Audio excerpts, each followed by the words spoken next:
All right. Good afternoon. We'll go ahead and call to order the regular meeting for the City of Murfreesboro Board of Zoning Appeals for March 28, 2014. First item on the agenda is a consideration of minutes for our meeting of April 23, 2014, and those minutes are included with our agenda materials. Are there any changes to those minutes? If not, they'll stand approved as presented.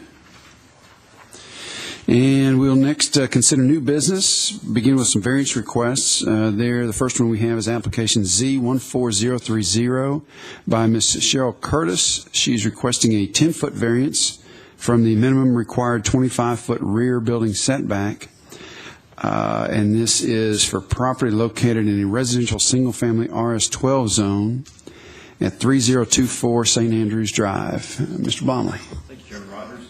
As you mentioned, the subject property is located at 3024 St. Andrews Drive. I've got the aerial photo pulled up on the screen here. If we can get that pulled up.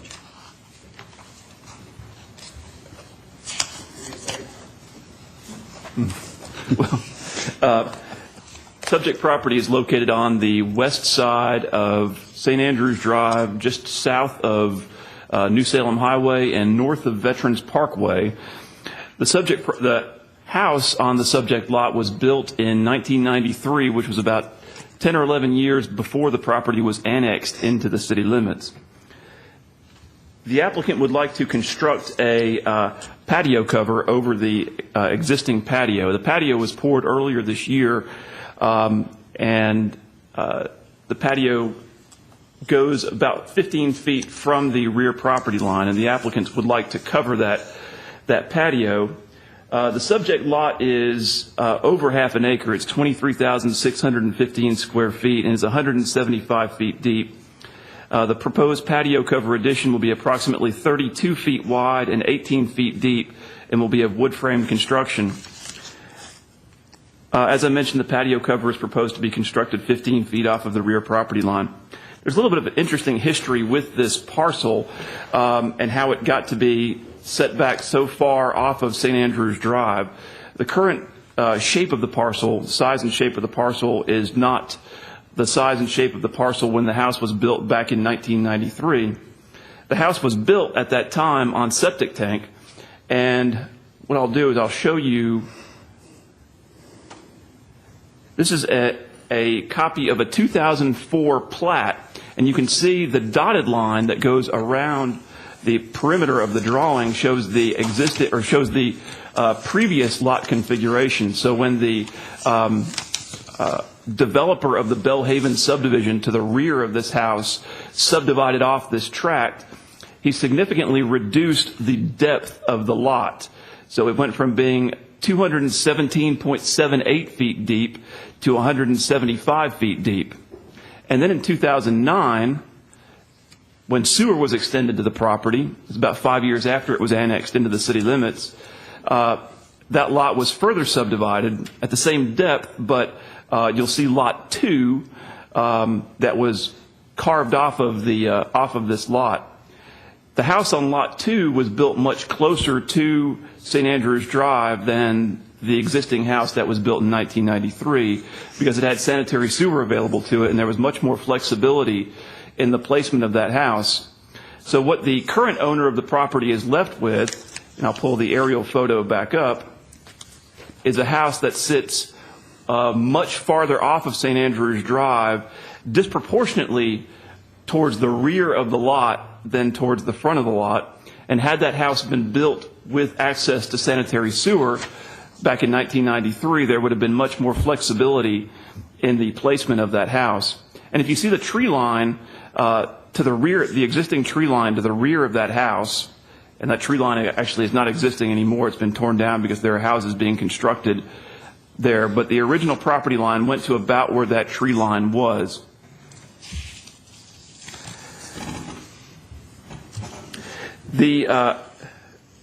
As I mentioned, the house was constructed on the adjacent lot. The house on the new lot to the north of the subject property is located at approximately 60 feet off of the front property line, whereas the existing house is located 100 feet off of the front property line.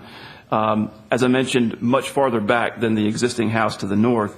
And there's a new house 2 lots to the north of the subject house, and it is even closer to St. Andrews Drive. As a result of the previous subdivisions by the previous owner of the tract, and the fact that sanitary sewer was not available when the house was constructed, it leaves the lot with a very, very shallow backyard, considering the size of the lot being over half an acre. It's currently 33.8 feet off the rear property line, even though it's 100 feet off the front property line. So as a result, the applicant is requesting a 10-foot rear setback variance in order to be able to build the patio cover over the patio that they have poured on the back of the house. And they have provided a plot plan prepared by Huddleston Steel, and you can see the plot plan here. And they are stopping that proposed patio cover just short of that drainage easement.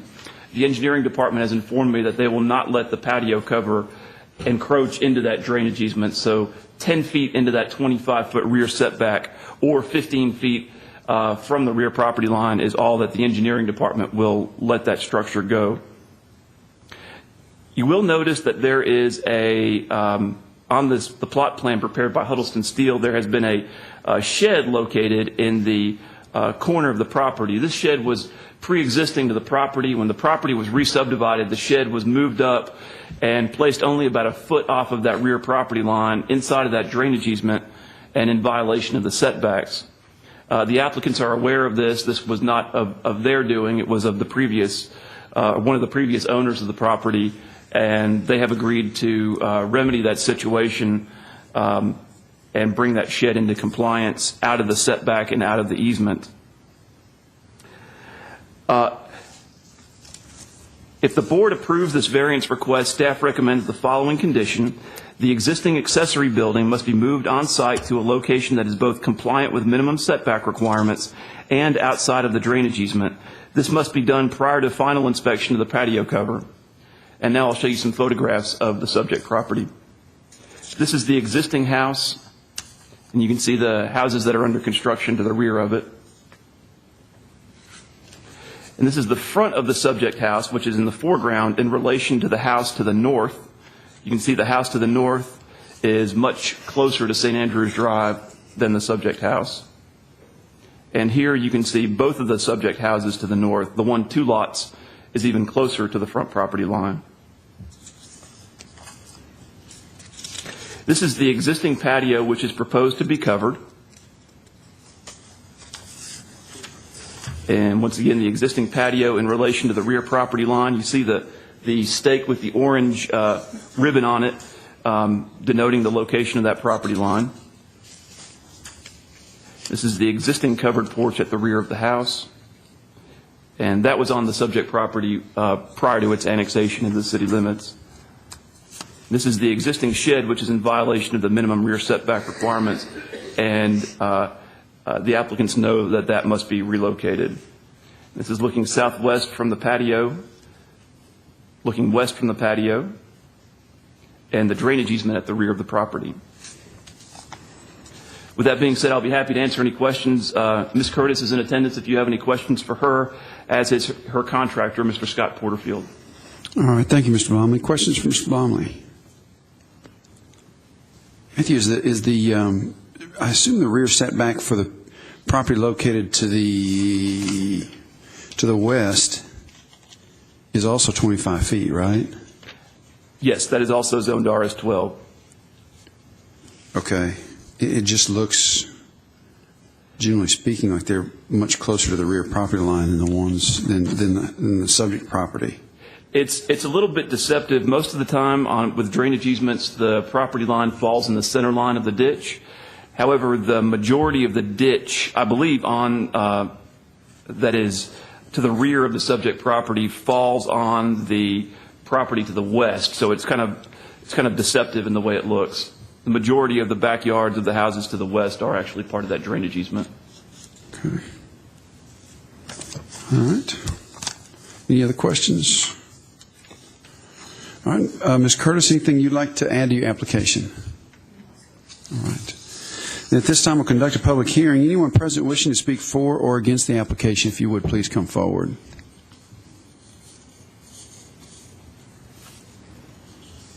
All right, seeing none, we'll declare the public hearing closed and open the floor for further discussions or motion.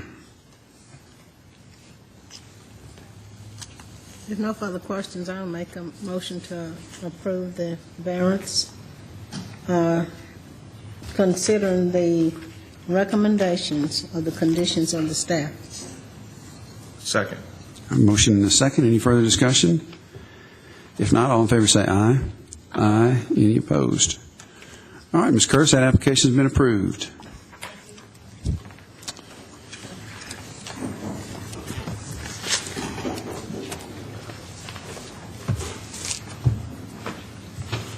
All right, we'll now consider application Z14031 by Ms. Melanie Davenport and Ms. Judy Goldie. They are making a couple requests for property located in RS8 zone, located on the southeast corner of North Manning Avenue and East Lytle Street. And actually, Matthew, I think we've had a little bit of a modification to this request, right? The second variance, if the first variance is granted, they have submitted in writing that they are withdrawing the parking variance. Okay, so we'll go ahead and announce them and then see what happens. All right. So we've got a request for a 15-foot variance from the minimum required 30-foot front building setback, and this variance pertains to the front building setback along East Lytle Street. And then second, a variance to the ordinance that states there must be a minimum of 4 parking spaces required for single-family dwellings. The applicants are requesting approval to construct 2 parking spaces instead of the minimum required 4. Okay. Mr. Blum, if you'd review that one for us, please. Yes, sir. Thank you, Chairman Rogers. The subject property, as you mentioned, is located at the southeast corner of East Lytle and North Manning Avenue. Dare I say, one of the only vacant lots in this historic area of Murfreesboro. And the applicants have purchased the lot with the intent of building a single-family home on the property. It's zoned RS8, residential single-family, with a minimum lot size of 8,000 square feet. And as you can see, we have the aerial photograph on the screen right now. The lot is much deeper going from Manning Avenue to the east than it is wide. And in addition, the adjacent houses on East Lytle Street are much closer to the front property line along East Lytle Street than the current setback requires. So the applicants have made a front setback variance request along East Lytle Street in order to better conform their house to the existing houses in the area, as well as to be able to fit the desired house within the building envelope on the lot. The subject lot is approximately 91 feet wide by 201 feet deep. And as you know, corner lots used for single-family purposes have 2 front setbacks and 2 side setbacks. So there is a 30-foot front setback along North Manning Avenue and a 30-foot front setback along East Lytle Street. Considering, and as you can see on the aerial photo, the house to the south is actually set back a good ways from North Manning Avenue. So they are not requesting a setback variance a front setback variance along Manning. The house to the south is actually set back around 58, 59 feet from that front property line, and they envision having their house set back about 35 feet, a little bit further than the 30-foot requirement. But the 30-foot setback along East Lytle Street, they're finding a little bit problematic, and so they have requested that 15-foot front setback variance so that the house could be as close as 15 feet to that front property line along East Lytle Street. The side setbacks will not be an issue. They will be able to comply with the side setbacks. The current setbacks would only allow for a house with a width of approximately 56 feet to be constructed. The applicants have not yet chosen a specific house plan for this lot. Their objective at this point is to establish setbacks so that they can use as parameters in the design of their house, although they have a rough idea of the house that they would like to build on there. And you'll see that in the plot plan that they have submitted.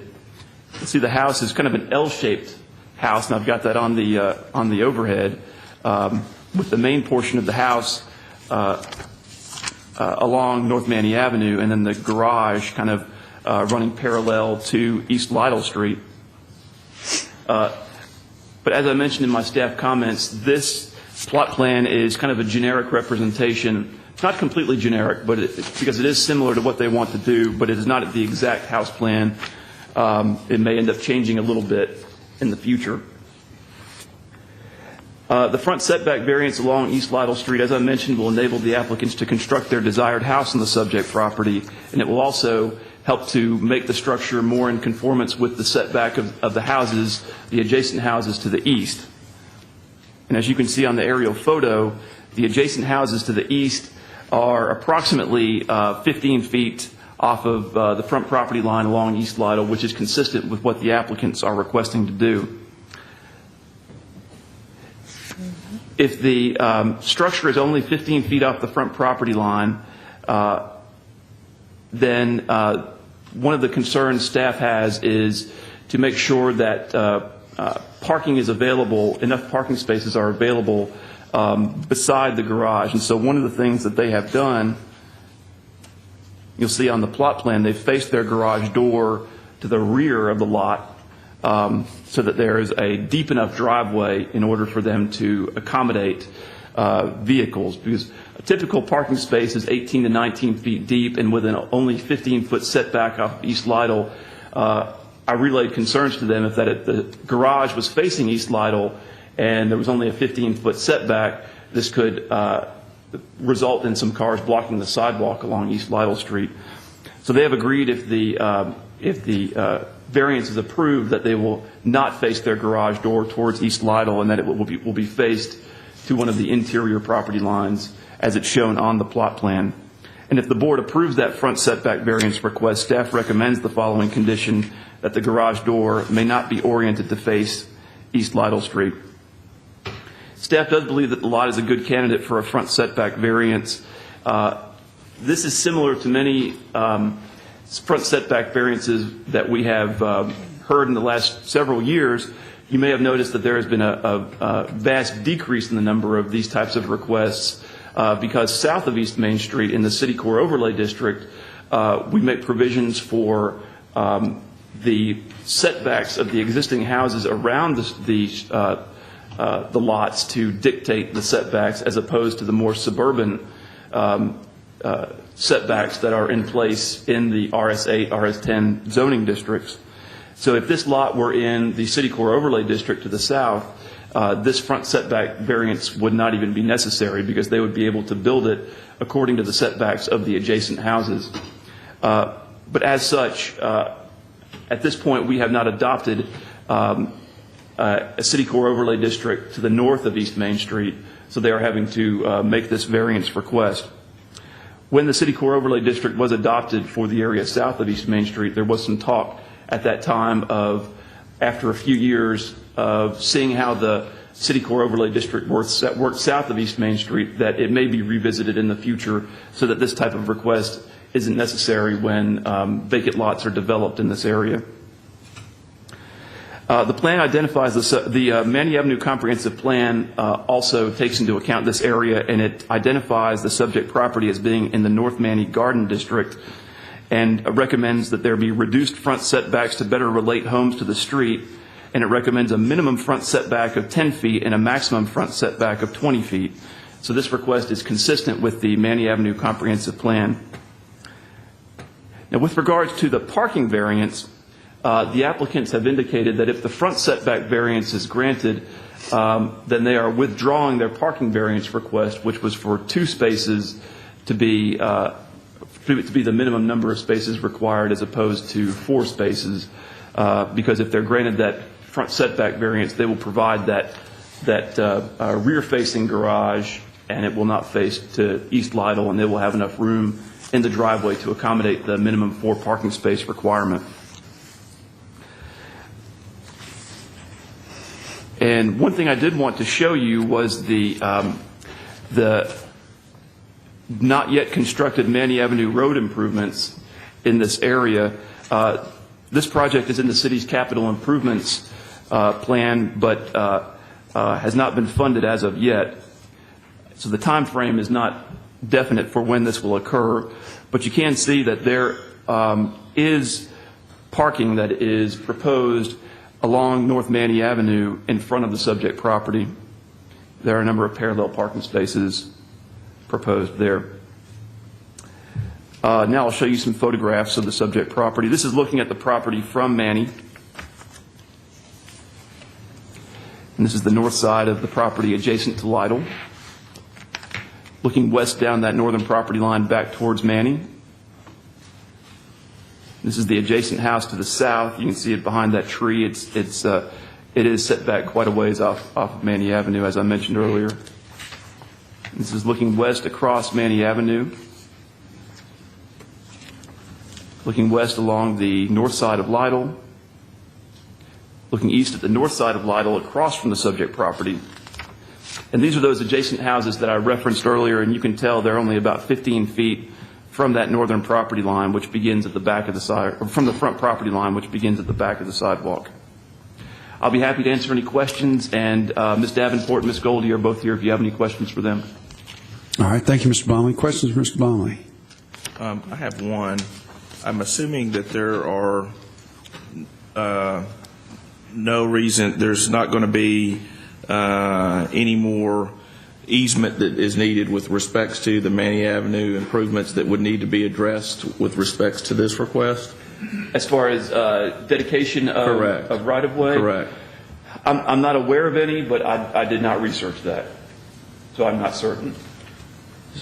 So would that affect anything that they're requesting as part of any setbacks I'm sorry? if in fact they were going to have to dedicate part of this to these improvements?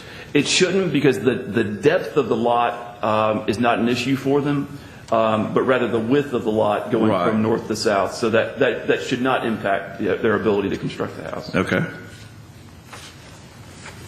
Any other questions? All right. Melanie, anything y'all want to add to this? Okay.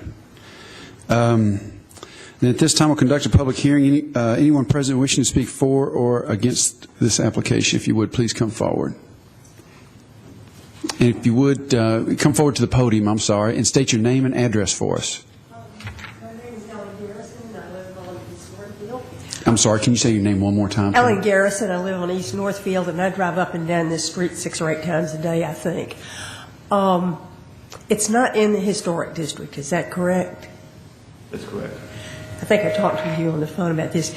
Is it anticipated that the house, I mean, you know, there's houses and there's houses, and I just have the ghastly fear right in the middle of that neighborhood we're going to put up something 3-story with trees growing up through it or something. Will it be in conformity with the general appearance of the neighborhood?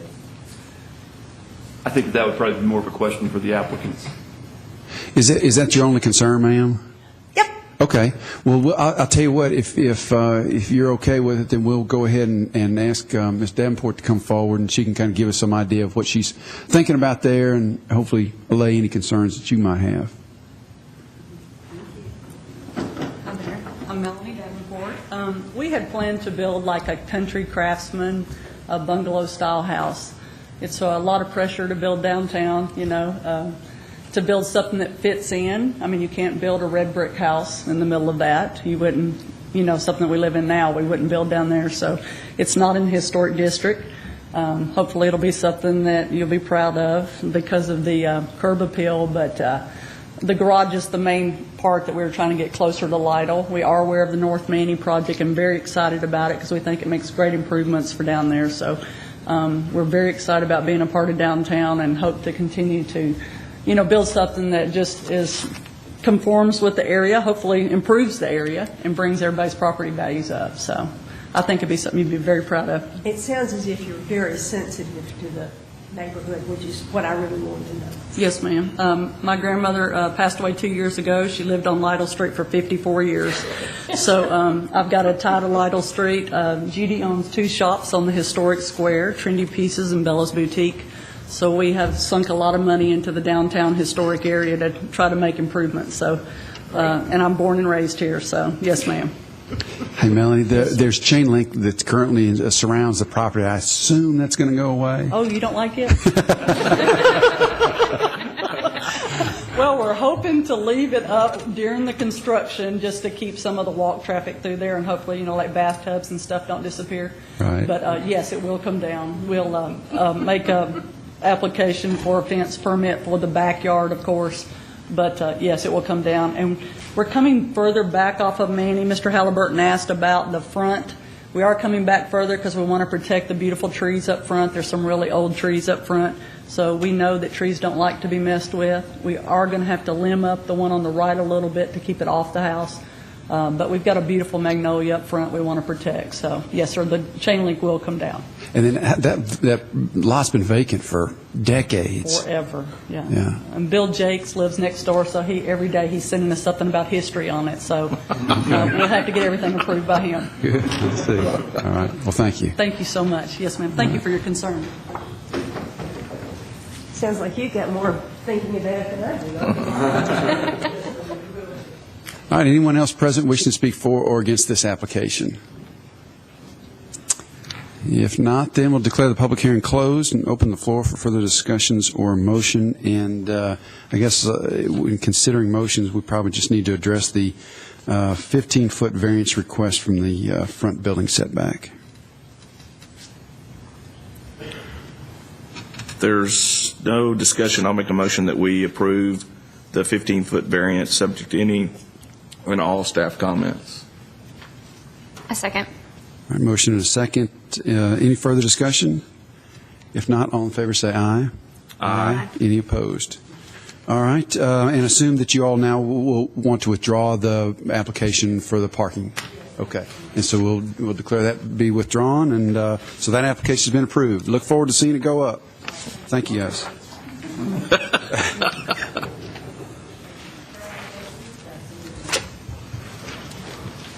All right, we'll now consider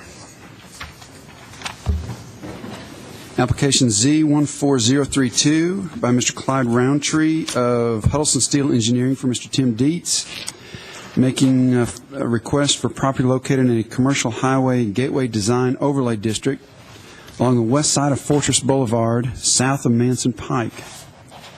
First of all, request for an 11-foot variance from the ordinance, which requires a minimum of 15 foot between parking and or access drives and adjacent property on lots of 1.5 acres or more. Second, a 5-foot variance from the ordinance that requires a minimum of 10 feet between parking and or access drives. And finally, a 7-foot variance from the ordinance which requires a minimum of 7 feet between buildings and parking or access drives on lots of less than 1.5 acres. I don't know if I got all that right, but close. Mr. Blomley. Thank you, Chairman Rogers. Subject property is part of a larger tract that is at the southwest corner of Manson Pike and Fortress Boulevard. Property is currently zoned Commercial Highway and Gateway Design Overlay District Number 1. There is a new Sonic restaurant that is proposed on this property that and the applicant has been before the Planning Commission for both initial design review and final design review.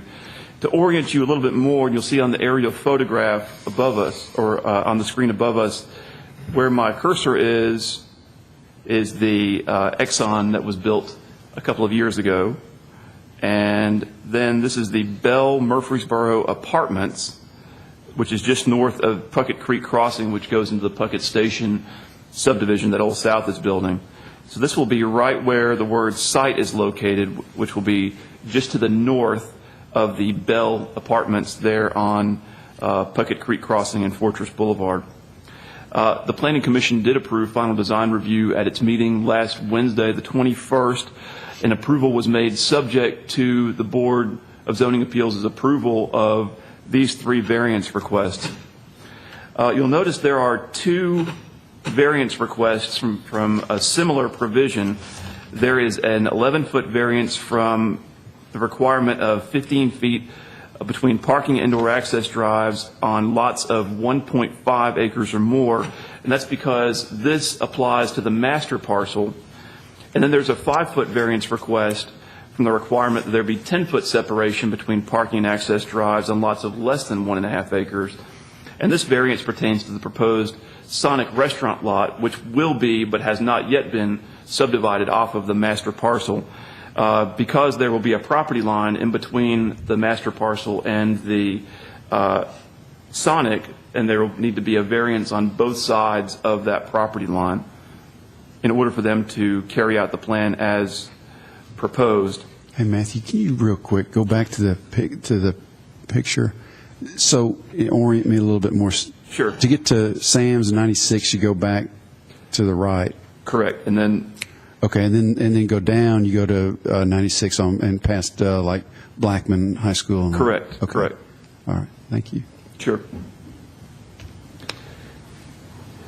So just to describe the site to you a little bit, and I think this is the top large set of plans that you have there at your stations. There is a joint access that is proposed that will be to the north of the proposed Sonic lot. So the Sonic will not actually have direct access onto Fortress Boulevard. Its access will be via the main access for whatever develops on the remainder of that parcel. So whereas if this property were to be developed with its own access onto Fortress Boulevard, that property line, where there are variances on both sides of that property line, would not even exist, and there would be no need for both of those variances. But as a result of this shared access drive, there are variances that are required on both of those, on both sides of the property line. The access drive is at this location in order to avoid conflicts with the double left turn lane that turns from Fortress Boulevard onto Manson Pike.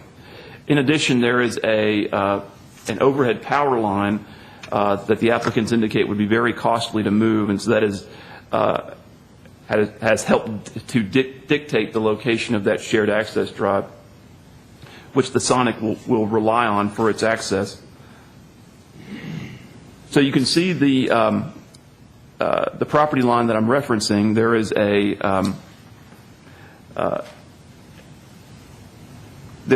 the 11-foot variance on the north side, because at one location there's only 4 foot of separation, even though there's a greater amount of separation as you go back onto the parcel. And then the minimum amount of separation on the south side of that property line is 5 feet, where there's 10 feet required. So a 5-foot variance has been requested. And finally, a variance has been requested with regards to the separation between the building and the parking lot. And this is something that we have seen numerous times with banks, drive-through restaurants. The Sonic, in addition to its pull-up spaces where the Sonic employees will serve the parked cars, there will be a drive-through lane, and at the actual drive-through window, there will be no separation from the building to the parking lot. And as a result, they have requested the 7-foot variance from the minimum 7-foot separation requirement. Once you get to the west of the window for the queuing spaces, there actually is a slightly greater amount of separation that will contain a continuous row of boxwood shrubs at the base of the building. With that being stated, I'll be happy to answer any questions with regards to this request. Each request will require a separate motion, and Mr. Roundtree, who will be seeing a lot in the future, he's Huddleston Steel's new landscape architect and will be representing a lot of the applications that Huddleston Steel will bring to the Board of Zoning Appeals. He is here if you have any questions for him. I have placed a letter from the landowner, Charlie Waite. He is the landowner of the master parcel, and he has sent a letter to the board expressing his support for the request. And I wanted to make sure that was on the record, that Mr. Waite's letter has been provided to the board. I'll be happy to answer any questions, as will Mr. Roundtree. All right. Thank you, Mr. Blomley. Questions for Mr. Blomley? All right. Mr. Roundtree, anything you'd like to add to the application?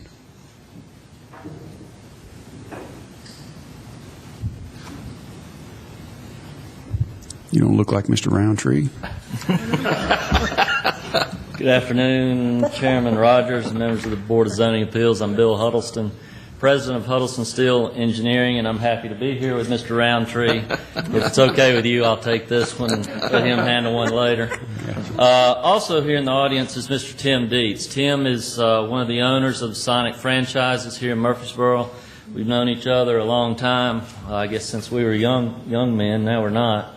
But this will be his 7th Sonic here in the city of Murfreesboro. The only thing I wanted to add today, I appreciate Matthew's presentation. One thing I wanted to point out specifically on this is that when we first started with planning staff, reviewing this project, going over what the requirements would be, one of the first things they said was that we need to provide a greater buffer along our south line so that we help protect the people in the apartment complex to our south. So normally we would just have like a 12-foot buffer strip there, but we went ahead and increased that to 20 feet.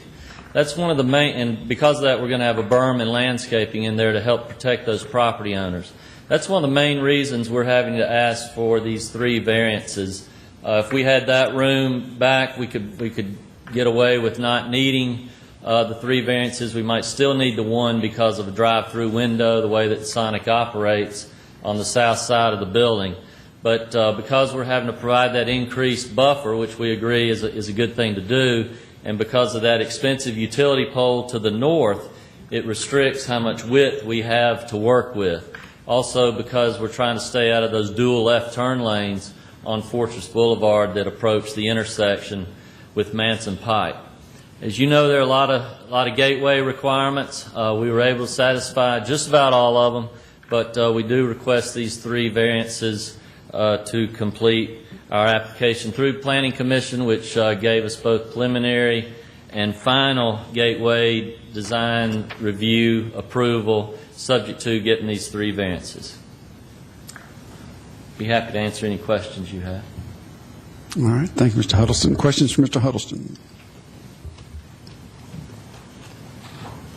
All right. Thank you, sir. Thank you. At this time, then, we'll conduct a public hearing. Anyone present wishing to speak for or against the application, if you would, please come forward.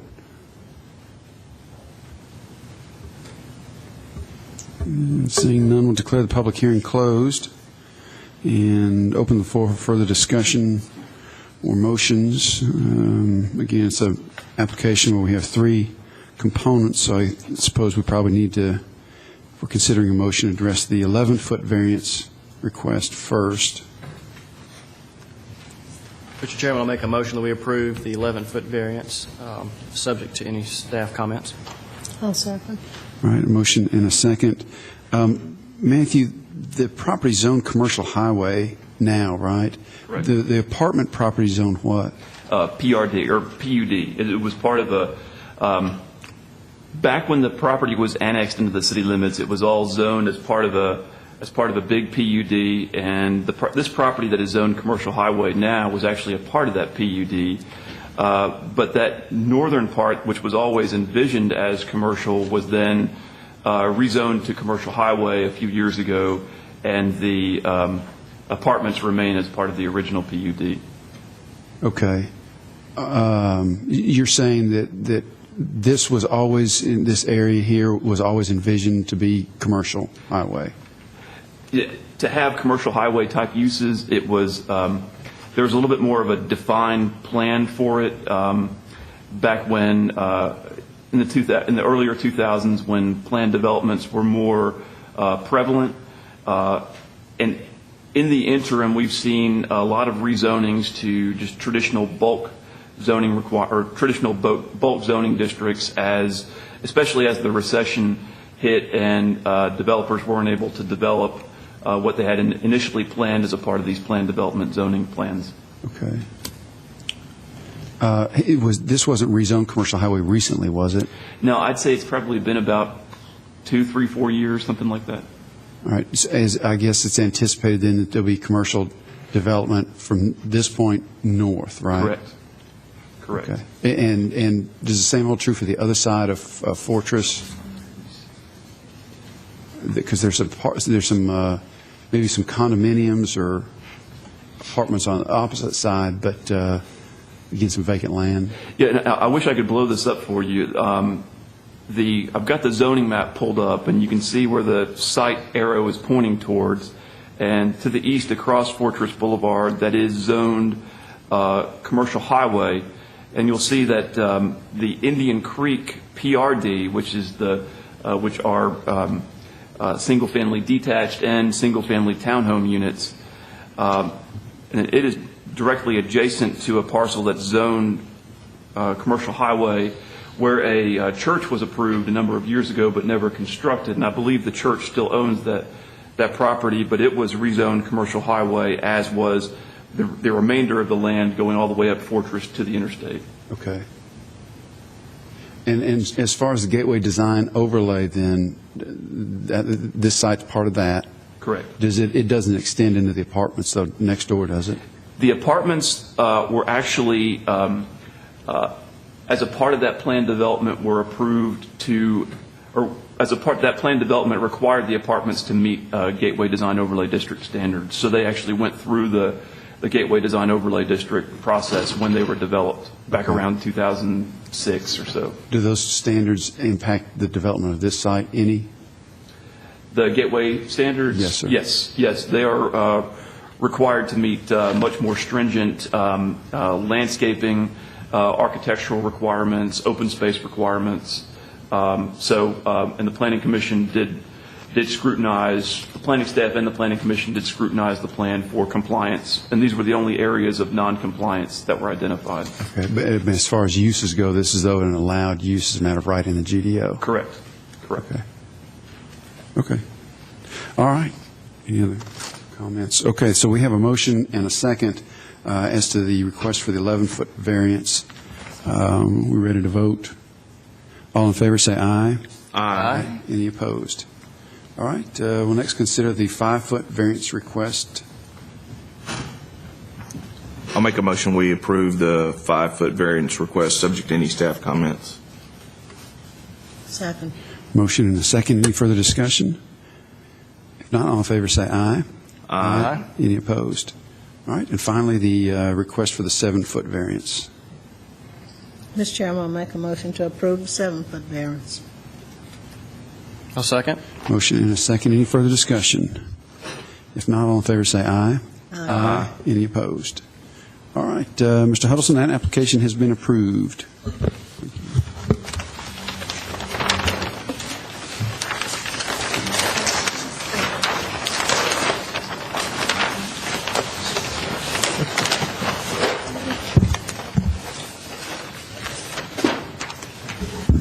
All right, we'll now move on to application Z14033 by Mr. Rick Cantrell of PSMT for Mr. John Zhang? Zhang. He's making the following request for property located in a residential multifamily RM16 zone for property located at 903 and 907 Southeast Broad Street. First, a 25-foot variance from the minimum required 40-foot front building setback. Second, a 17.5-foot variance of the minimum required 25-foot side building setback. Third, a 3-foot variance from the ordinance that requires a minimum 8-foot wide front planting yard where the site is between 1 and 2 acres. Fourth, a variance from the ordinance which states that parking spaces or access aisles for parking spaces of multifamily dwellings located in RM16 district should not be located within a required front yard. And finally, a variance from the ordinance which states that a type C buffer zone is required to be planted when property in an RM16 zone abuts property in a residential duplex zone. All right, Mr. Blomley, if you review that one for us, please. Thank you, Chairman Rogers. I think this might come in only second in the number of variances to Todd Janitorial that we had here last fall. The subject property is at 903 and 907 Southeast Broad Street. Mr. Zhang bought these properties within the last year or two, I believe. 2 parcels, and you can see on the aerial photo that you have in front of you that when this photograph was taken back in 2013, there was a house on the 907 Southeast Broad Street property just to the south of the intersection of Bradyville Pike and Southeast Broad Street. And you can see at the top right-hand corner of the screen, you actually see Bradyville Pike running parallel to Broad Street northeast of the subject property. One of the parcels is currently vacant and has been vacant, and the other parcel, the 907 Southeast Broad Street, where the house previously stood, is now vacant as well, as that house has been torn down. And you can see on the aerial photo, you can see the lines going from east to west on the aerial photo. It shows up kind of vaguely in the background. Those are the TVA power lines. There is a big TVA power line easement that runs through this property, and you can see it's, and I'll take the cursor here, you can see it runs here, and here is actually the tower, TVA tower, which is just to the rear of the subject property. The property is about 1.4 acres, 1.42 acres to be exact, and about 0.43 acres of the property is encumbered by that TVA power line easement. And while TVA will allow parking lots under their easement, they will not allow permanent structures such as actual buildings as Mr. Zhang is proposing to develop. So there is a large portion of the property, over a quarter of the property, almost a third of the property really, that is encumbered by that TVA easement where buildings are not permitted. As a result, and in addition to a couple of other factors, they are requesting a number of variances in order to develop this property for what it's zoned for, which is RM16. The applicants are proposing to build a multifamily development there with 20 two-bedroom units, and it's my understanding that these will be for-sale units. That's the last conversation that I had with the applicant, is that they will not be under one management regime. They will be actually for sale and condominium units. The units will all be 3 levels, including a garage on the first floor. The surrounding land uses consist primarily of residential uses. There's an apartment complex to the south. See this 2-building apartment complex. Now, Mr. Zhang actually owns that apartment complex as well, and the existing driveway into that apartment complex will actually be a shared driveway that will provide access to the subject development. In addition to that TVA easement, the applicant outlines that there are significant grade changes on the site. The site slopes approximately 17 feet from front to back, according to the applicant.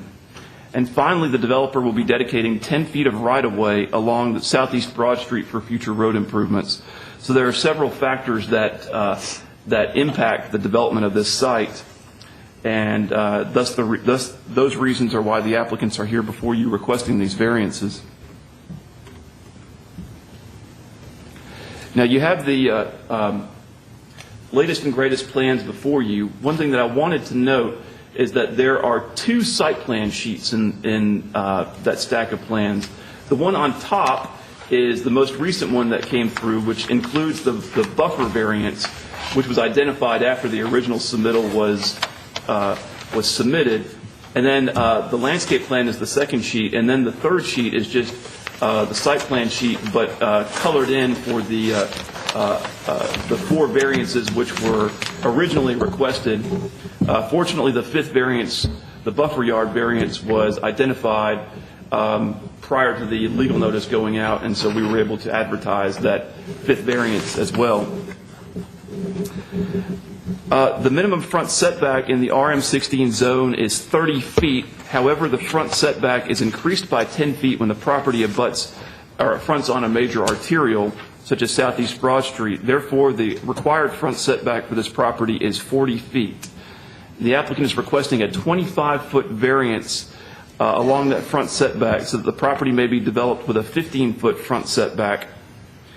And the proposed 15-foot front setback will be from the proposed front property line after the dedication of the right-of-way for future improvements to Southeast Broad Street. And I will say that there is no identified time frame, to my knowledge, for those future improvements. But as is customary and standard protocol, we do require the dedication of right-of-way along a substandard street when a development is proposed. Staff is generally supportive of the front setback variance as it feels that the proposed buildings will present well to the street, and the front doors will be close to Southeast Broad Street, so that and there will be a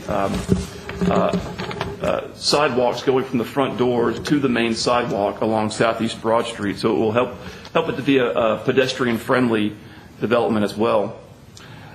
And you can see in the site plan that I have put on the screen, these buildings where I have my cursor, this building and this building, are the ones that are requiring the front setback variance.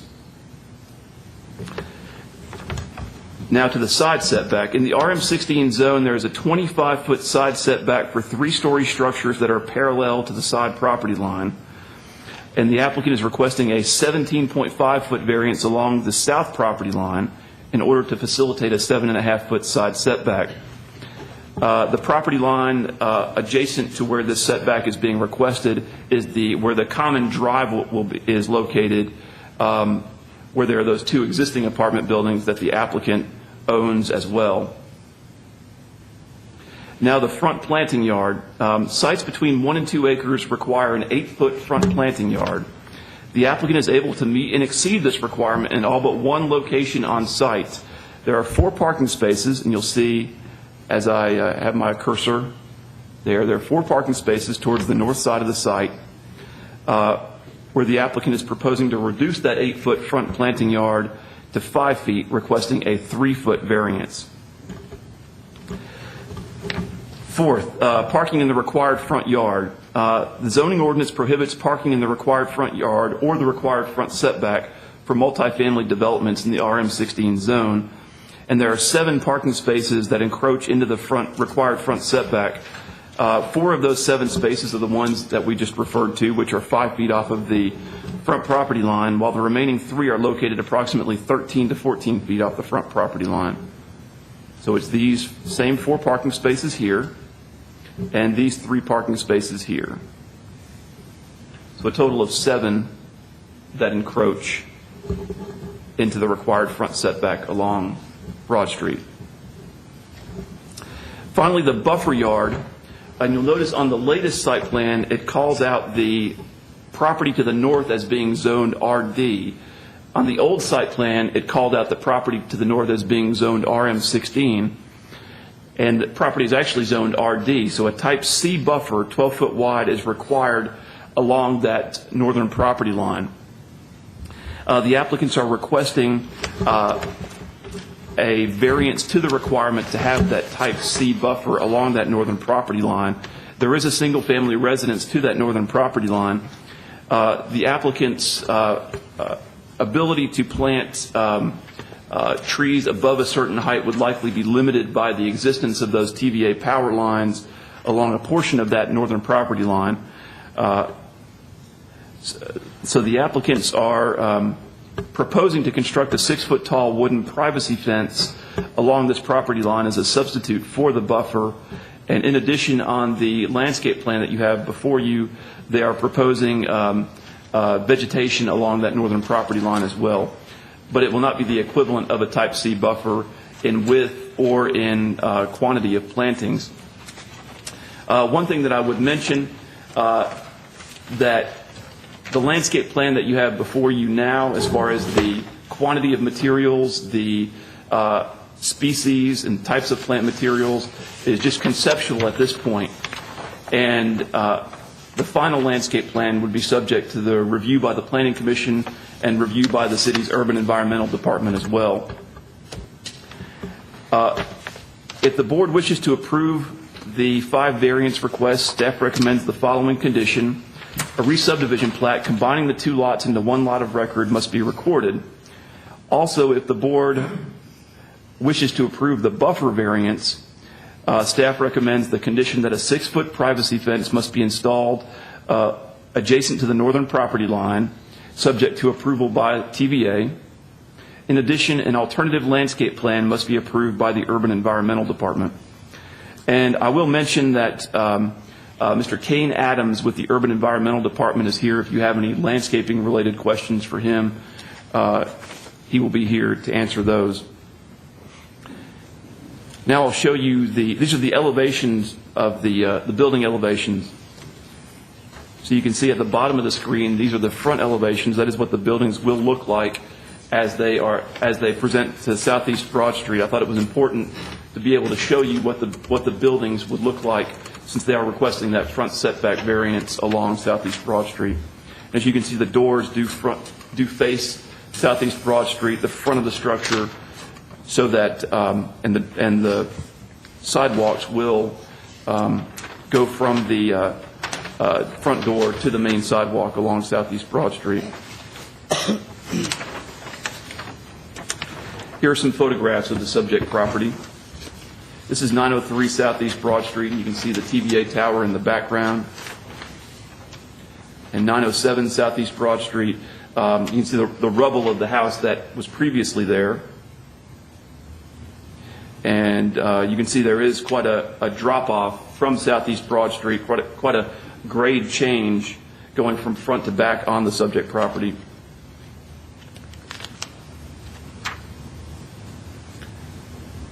And these are the adjacent apartments to the south that Mr. Zhang also owns.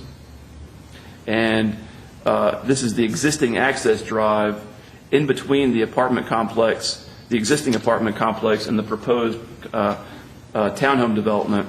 And that will be shared by the 2 developments on either side of that access drive. This is looking across Southeast Broad Street.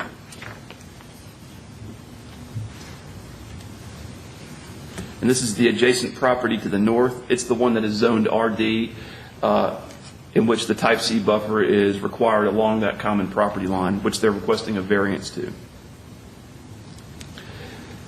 With that being said, I'll be happy to answer any questions. Mr. Cantrell is present, as is Mr. Zhang, and Mr. Chet Rhodes, the design engineer, is also present if you have any questions for him. Each one of these variance requests will require a separate motion. All right. Thank you, Mr. Blomley. Questions for Mr. Blomley? I have 2. One is, if we looked at that access drive, I'm sure it's going to have to be improved, correct? Which is causing part of the reason for the number 2 request, correct? Because of the fact that access drive is going to have to be improved and widened? Yeah, I don't know if that will actually need to be widened or not. Mr. Cantrell or Mr. Rhodes may need to address that question. Okay. Mr. Cantrell is nodding in the affirmative. And I got another question. Will the grade of the buildings that are to the rear of this lot, are they going to be raised up? I mean, because of the way the grade is, or is that where these buildings are going to be built, not even going to be close to where this lot grades down? The building you want rear, they're the same height. As the site slopes back, the front buildings are set up to face Broad Street. Right. Those will be at a lower elevation, but they'll be the same height. So you'll have the terrain going down, and the buildings in the back will actually set at a lower height than the ones along Broad. I think is that the answer to your question? Yeah, because it would have seemed they're not like all sitting at the same height, but they're the same height buildings. They're just on a lower grade pad to start with. So okay. Yeah, that's What about the improvement to the access drive? Yes, sir. There's already been a joint user egress easement drafted. We've had like 3 or 4 meetings with planning staff on this project to get it to this point, which I appreciate all their help and input. So that will be an improved joint user egress there, and had to be fire truck accessible and other things. So your comment's appropriate, and it will be improved.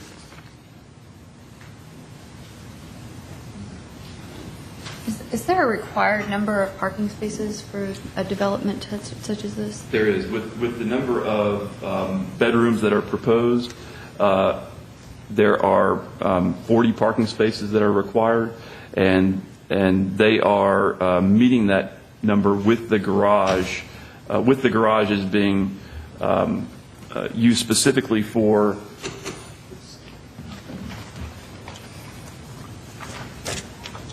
I believe they have 20 outside parking spaces and 20 garage parking spaces, and that is I believe the minimum number of parking spaces that is required. In order to count garage parking spaces, those have to be dedicated specifically for vehicular parking and cannot be used for any other purpose. Correct. And those space in front of the buildings that has landscaping on it, those aren't parking spaces. Those are just... I believe that is purely where the vehicles will pull into the garage, kind of a delineation of a driveway, if you will. Aren't running into each other when they're trying to pull into their garages. Correct. Okay. And so if any of these spaces were removed, they would not meet the required parking spaces. That is correct.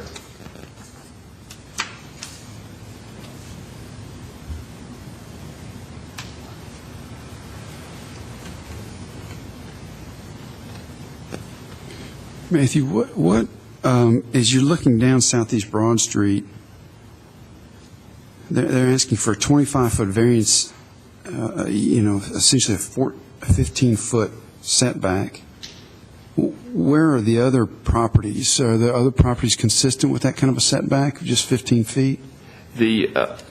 On the opposite side of the street, the buildings are set back much further, but the property just to the south, the apartments that Mr. Zhang owns, I believe, are less than the required 40-foot setback off of Southeast Broad Street.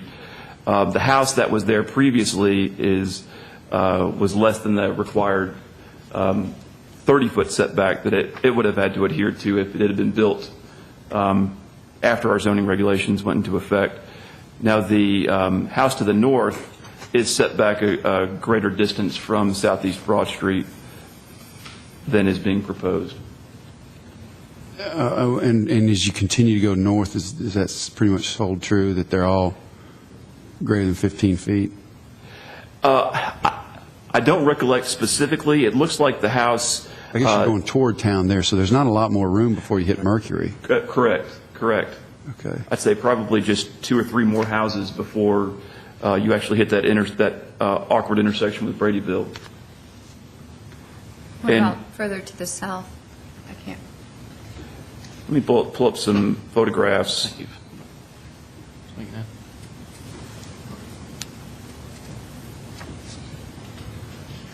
I thought I could give you a perspective of the front of the...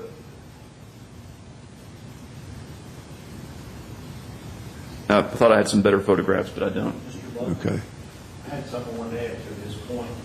Also, if you can come up, we've got to get all the comments that are made on record, so if you can come to the podium, please. This is Chet Rhodes, the engineer with Rhodes Engineering for the development. I wanted to speak to your question about the 40-foot setback. One thing I want the staff there that are voting to understand, too, is that the 40-foot setback you see before you is from the new proposed right-of-way line, which is about 11 feet further in than the old one. So essentially, it'd be like a 51-foot setback from the property line as it stands today. But we're giving up 11 or 12 foot for the future widening of Broadway, and that 40-foot line is set from the new proposed right-of-way line 40 foot back. So I wanted you to understand that as well. That's part of, I think, the reason that Mr. Adelot and others supported this front variance request. Thank you. Do you understand what I'm saying there? the I two do. right-of-way lines shown on the plan, existing and proposed right-of-way. That 40-foot setback shown on our site plan is from the proposed line. So it's somewhere in the neighborhood of 51 feet from the existing property line back. And I just wanted you to be aware of that. Thanks.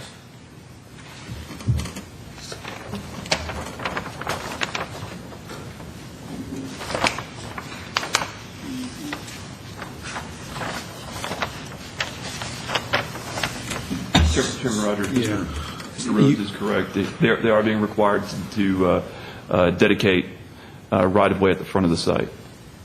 Okay. So if we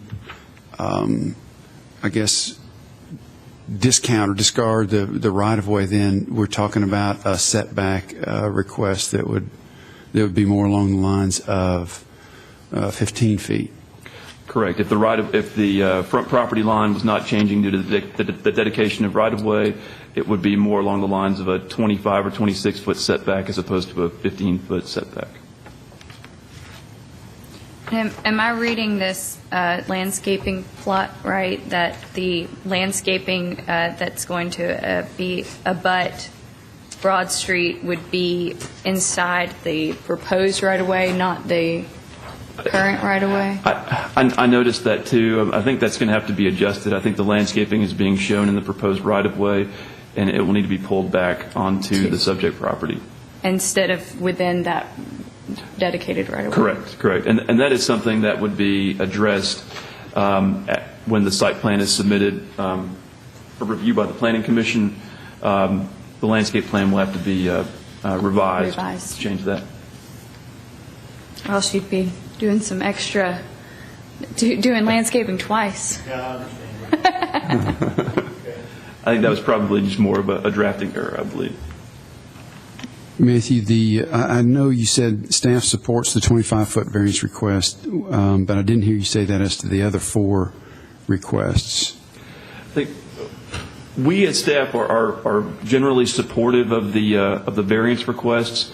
Mr. Rhodes is correct. We have met numerous times with Mr. Rhodes, Mr. Cantrell, and Mr. Zhang, and we realize this is a very difficult piece of property to develop. I think it's one of the reasons why it's probably at least one of the parcels has remained undeveloped for so long. That TVA easement encumbers so much of the parcel, which means the buildings all have to be scooted outside of that TVA easement. Another thing that he's had to contend with is having to scoot those building improvements outside of the TVA easement and be able to maintain maneuverability for fire trucks.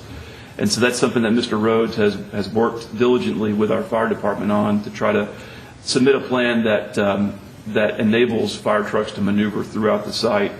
But isn't it just, it's only difficult to fit, to work within this property because they're trying to put 5 buildings in a, what we say, whatever acreage we have left, 0.43 acres, or I can't remember what it was. Well, 0.43 is what is encompassed by the TVA easement, which leaves a little bit less than an acre. Oh, okay. So we still have a little bit less than an acre of property to work with, but we're trying to put 5 buildings on a little bit less than an acre of That's property. correct. Is there any other practical difficulty or hardship that we're talking about other than trying to put 5 buildings on less than an acre?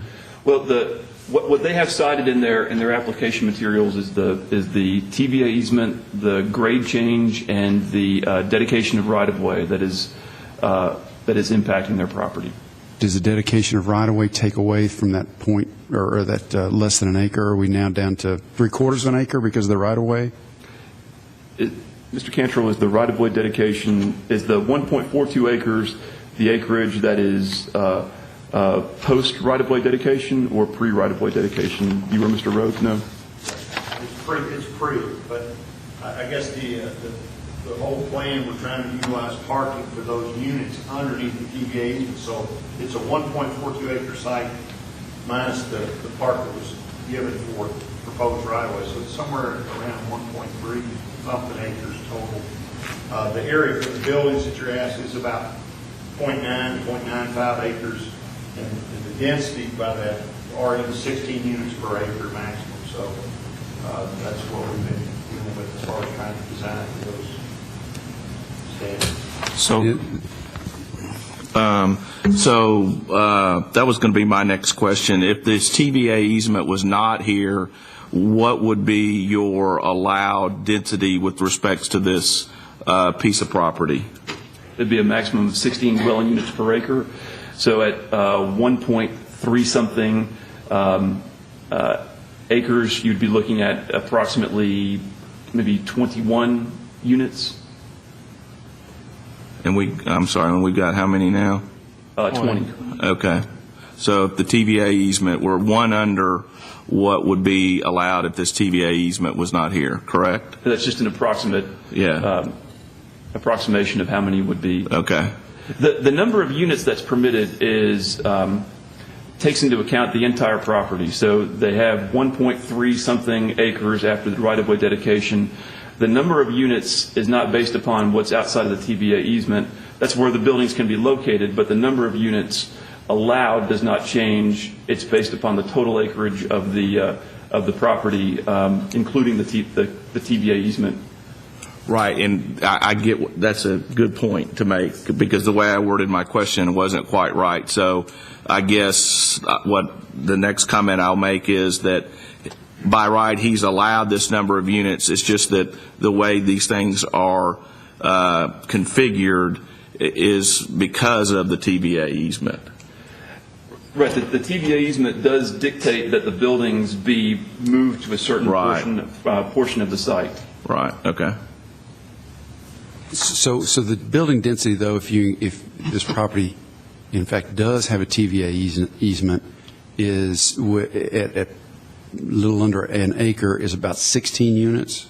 Right. If if I understand your question, the buildable part of this property, how many by right, I guess, would be allowed if you just talk about the buildable part of this property? If the property boundaries stop short of the TVA easement and it was just like a 0.9, exactly. You'd be looking at probably about 15 units per acre, or excuse me, 15 units. That's a dwelling unit, right? Is there any specification on how large a dwelling unit has to be? No. Yeah, it is a dwelling. That's per dwelling unit, or that's the maximum number of dwelling units if the property was not encumbered by the TVA easement.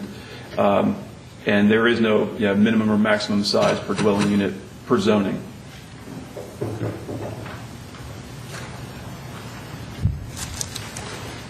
That calculation is on sheet 2 in the parking summary table. There's a line called site data table, and the calculation that we're required to make by ordinance is there, 1.42 acres, and the density is 16.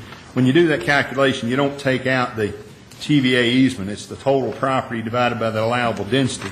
It's just that the buildings cannot go in that easement. So the whole property is included in the calculation.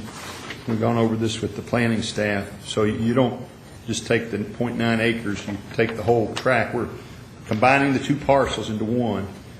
And so that's the density calculation shown on your sheet.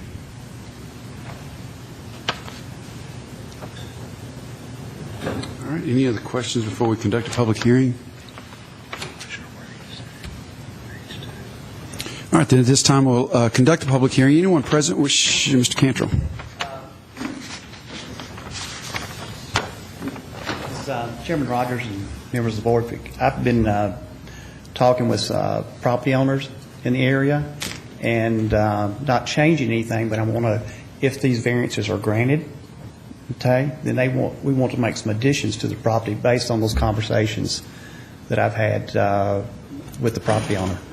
If I could, I'd like to show those to you. Okay. Okay?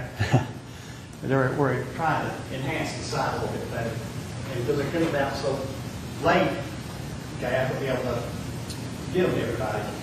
Try to stick on that Hey, Rick, use your microphone. Okay. You go on TV. Okay. I'll see this, okay? Traveling road show here. Purple stuff here. So, yes, sir. The purple would be the addition of 10 red maple trees, 2.5-inch caliper, to improve the streetscape along through there. That's 280 feet in length. The area in orange, I'm going to eliminate one parking space right here, so it would be at the very minimum. And then the border in the orange in there, proposing to add 20 laurels to go up against the parking lot, which is the typical type shrub that you put adjacent to the parking lot.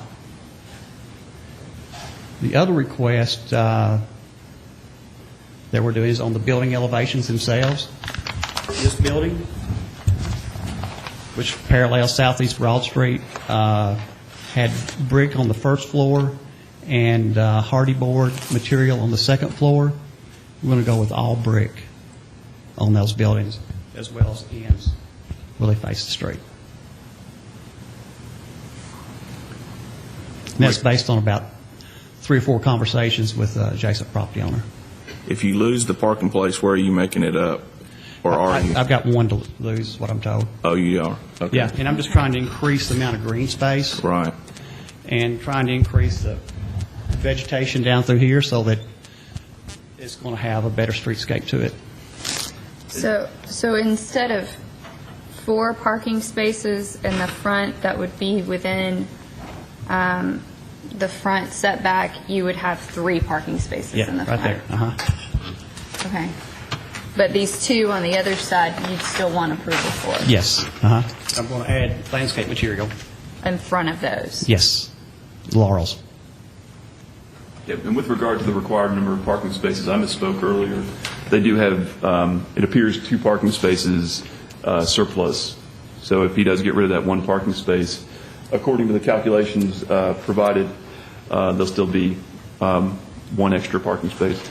Would you be willing to take away one of the parking spaces on the other side and add laurels up to that, since you have 2 extra instead of just 1 extra? If that's the desire of the board, we could do that.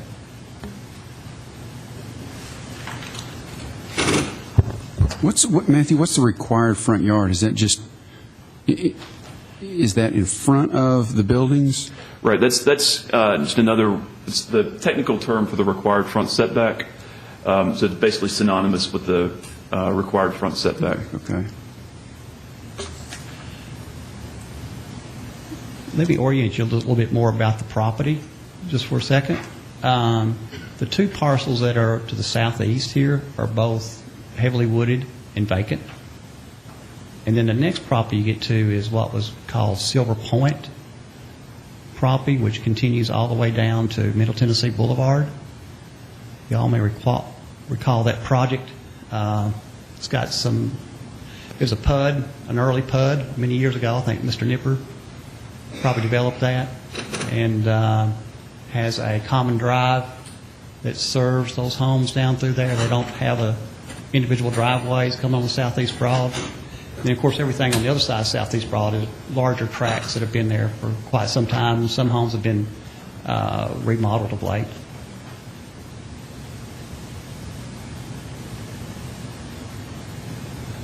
Questions on that? Thank you. All right. Thank you, Mr. Cantrell. All right, at this time we'll conduct a public hearing. Anyone present wishing to speak for or against this application, if you would please come forward.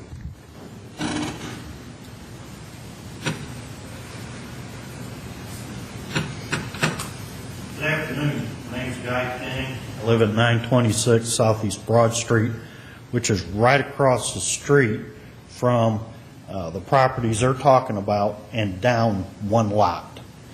So I'm in the larger tracts that he was mentioning that are older. My house was built, I think, in 1954. I bought this house 4 years ago, I think it was, part of an investment property, and as soon as my children and my wife saw it, they started begging me to move into this house. I resisted. I wanted it for an investment.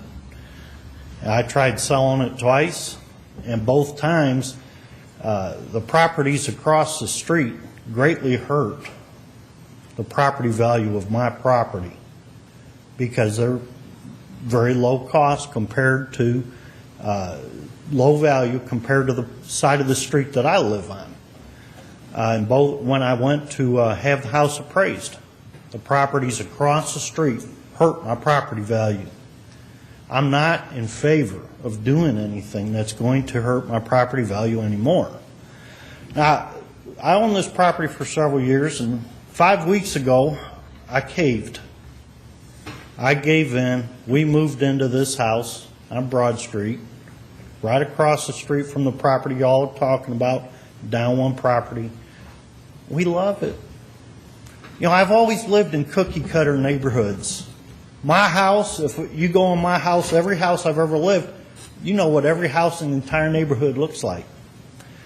Whatever goes on in my house, everybody in the neighborhood knows my business because, you know, we're that close together. The neighbor plays his music, I can hear it. The people and this happened just 2 days ago on my old property, not my new one. I'm getting my old property ready to sell. My old property, the neighbors behind me were having an argument. I heard every single word of it. Every word. Now, on Southeast Broad Street, I don't hear anything. There was one time I heard a sound like a band way back. He's talked about a wooded area. That's right across the street from me. On the other side of that wooded area, I heard a band tuning up for about 30 minutes. But they were so far off there, I had to really strain to hear it. And if either of my neighbors on either side, if they have ever had an ugly word, I haven't heard it. I really like that. You know, start going up that driveway to my house. The driveway curls around the back of my house, and I love everything about it. I don't like the idea of right across the street from my beautiful property that we just love. Yeah, it's built in 1954. I'm going to spend the rest of my life working on electric, working on plumbing, working on the roof. But I love this house. I don't like the idea of right across the street having 19 or 20, 21 properties right across the street that the sole objective of this plan is to cram as much as they can into as small a piece of property as they can. I don't like that idea. There's not one variance on here that I'm in favor of. The first one, talk about a 25-foot variance from the minimum required 40-foot front building setback. Now, they said that they're allowing 11 extra feet for when South Broad Street is widened. So it's really 51 feet. But once it's widened, it's back to 40 feet. Now, they want 25 feet taken out of that 40 feet. Now we're down to 15 feet, if I'm calculating right. And earlier in this hearing, Matthew said that on another part of the hearing, that he told the property owners that 15 feet is not enough room to allow for parking and sidewalk and the areas that the city needs. It just doesn't sound like enough room to me. It just sounds like the cars are going to be parked right on the street, and in order to get in and out, it's going to cause problems on the street. 17.5-foot variance from the minimum required. So they're going to be these properties or buildings are going to be so close to the side. Just sounds to me like they're going to be driving right by the property line in order to get around the building. You know, one of the things I really like about my house is I got a great big front yard. It's far. I'm on Broad Street. Semis go by, and at night I barely hear them. They don't wake me up. But whereas these are going to be just 5 feet away. I don't like that thought. Don't like it at all. I don't like the noise that I think it's going to generate. I think it's going to make my neighborhood much less attractive. And to me, an important thing is Mr. Zhang owns the two buildings we talked about. They're not on the properties we're talking about. They're not part of what he's building. They're right next door. Show pictures of them. Two existing brick buildings that are multi-family dwelling type places. And based on the way they look, I don't want any more. Now, in the pictures that he showed, they were nice and sunny and clean. It don't look that way when I go down the street to my house. They're the eyesore, and I turn my eye to the right so I don't have to see them. And if that is what is going to be going in there, I'm not saying they weren't good when they were put in, but now they're in disrepair.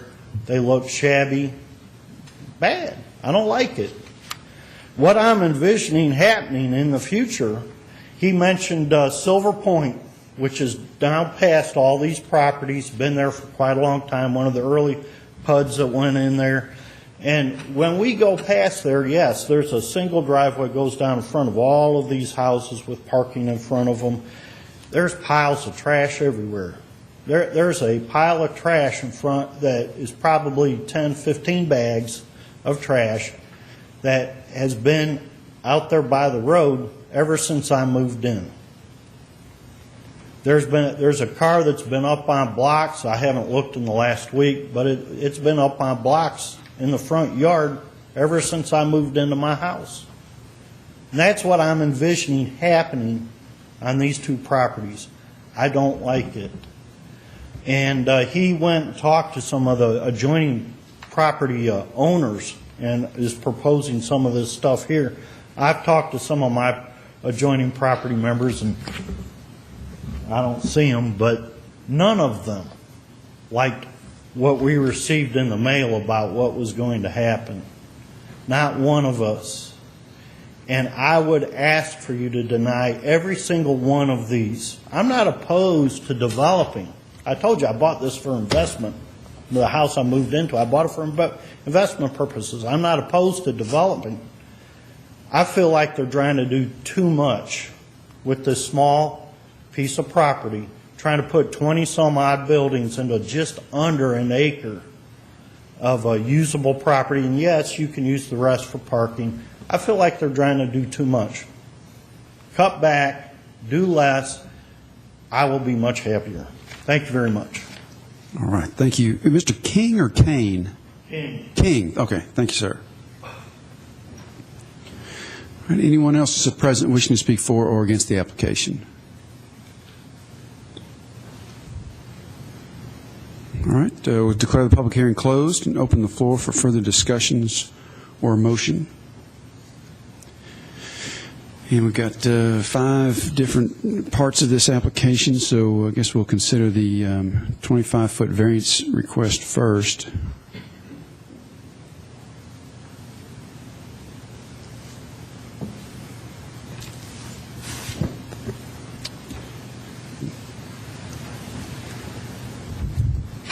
If we want to have some discussion.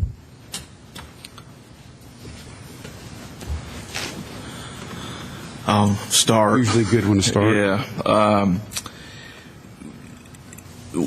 I guess my main topic of conversation is, and why I asked my question earlier, is looking at this from the standpoint of by right, based upon the existing zoning, how many units would the property owner be able to develop?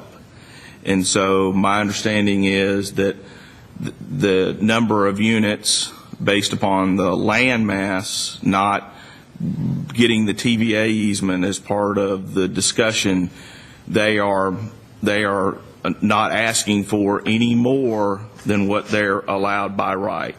Is that a correct statement? That is correct. Okay.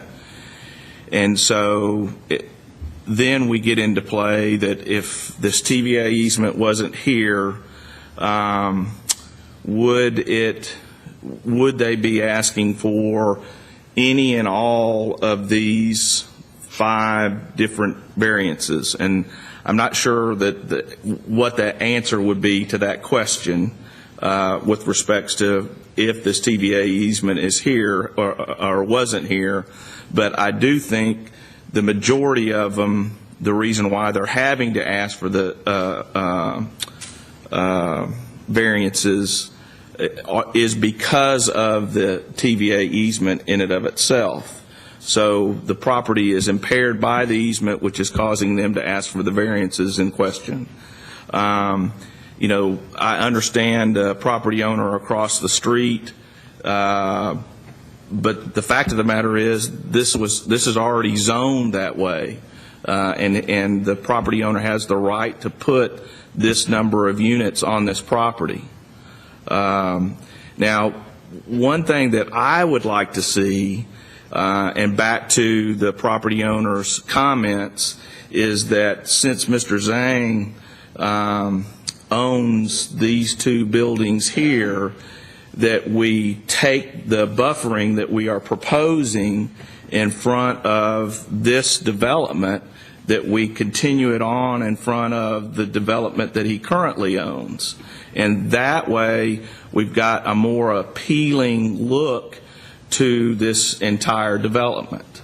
Now, that would be my comment with respect to this, because I think it would be not necessarily a compromise, but I just think it would be a plus for the whole development. Whether you're trying to tie these in or not, you're using the same common egress and exit from the property. So that would be one comment that I would make.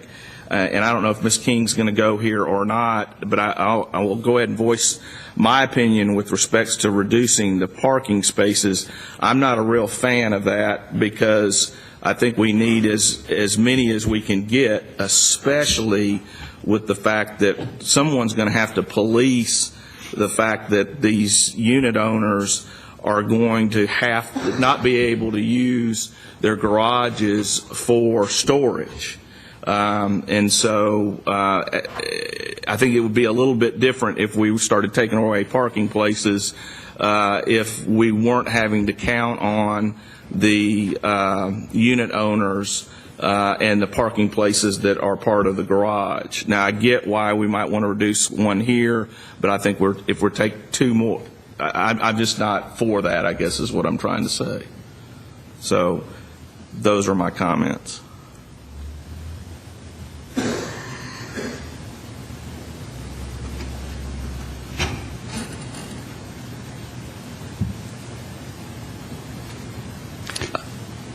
I'm approaching it, while there's a lot going on with the piece of property, I'm approaching Mr. Halliburton, that it's already zoned RM16, which is going to be more dense than the property across the street. I guess the variances here, do we really have to allow that many?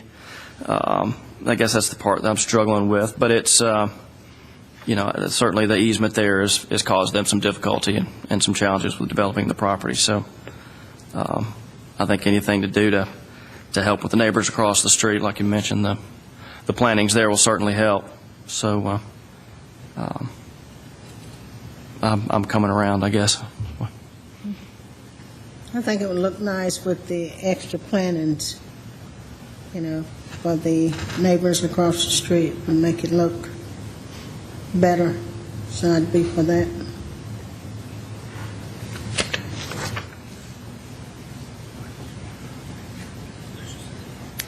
I guess my biggest concern with parking is that the you've got a big open space right there that's going to be visible to cars, traffic, and neighbors, and potentially not just with cars that are going in and out of the property, but perhaps cars that are being stored there.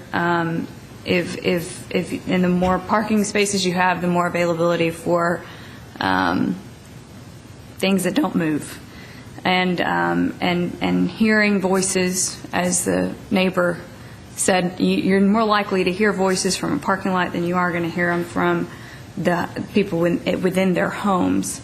I think additional landscaping would be helpful to reduce that regard and create a buffer, not only visually but potentially also from hearing.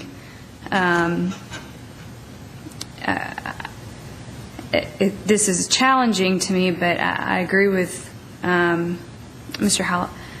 I agree with my colleagues that this is a property that's zoned in that regard, and and despite the fact that it's crowded on one side and not crowded on the other, if you look at the property as a whole, there isn't any more. They're not asking for more.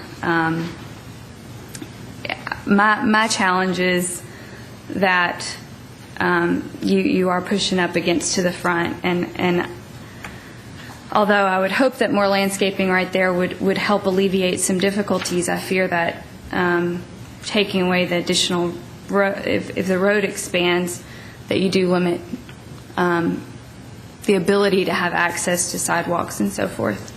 And perhaps with the updated landscaping, I would feel more. I would be able to see that a little bit more clearly, how that would all look. But ultimately, I think that I would feel better with the additional landscaping and having significant buffering in order to reduce any kind of, just in order to create a better visual effect to the community. I want to ask one question. Mr. Zhang, how long have you owned the property? When did you buy it? Last year around April. And I assume the TVA easement was there when you bought it? Okay. My take on it is that I'm okay with the 25-foot variance request, the first one, because of the right-of-way. That's something that doesn't exist but might exist later, or will exist later, I suppose. It's a condition to the application itself that they dedicate the right-of-way. Right. The right-of-way would be dedicated with the re-subdivision plat when the properties are combined. Okay. But when exactly those road improvements are constructed is anybody's guess right now. Okay. So I think that's a practical difficulty that existed, or that currently exists, that wasn't of Mr. Zhang's own making or knowledge, but all the other characteristics of the property certainly existed at the time that he purchased the property. He knew what the building envelope was, and to me is doing nothing other than trying to get as many units on this piece of property as he possibly can, regardless of setbacks and in contravention of setbacks. I mean, that's why setbacks are there, to improve the appearance of property and make sure that you're not, or that you're consistent with the surrounding property and keeping the characteristic and character of the neighborhood consistent. But there's nothing about this development as proposed that would be consistent with the surrounding property, in my opinion. I think that the first row that fronts Broad Street, I think there's 8 units there, and then he would, as would be of the buildable property, be entitled to develop maybe another 8 more units, 7 more units, something like that, which would be another one more building at the rear of the property. I think that would be consistent, but trying to jam all these units on less than an acre of land is I just shake my head at that. It's incredible to me. So I certainly would feel comfortable with the, like I said, the 25-foot variance request, but as far as all the others are concerned, I might have to vote against those vehemently. All right. Any other? Mr. Chairman, I would like to make just one comment. While the idea of some continued landscaping would no doubt look nice, I'm not sure it would be appropriate to condition any of these requests on him doing something off-site.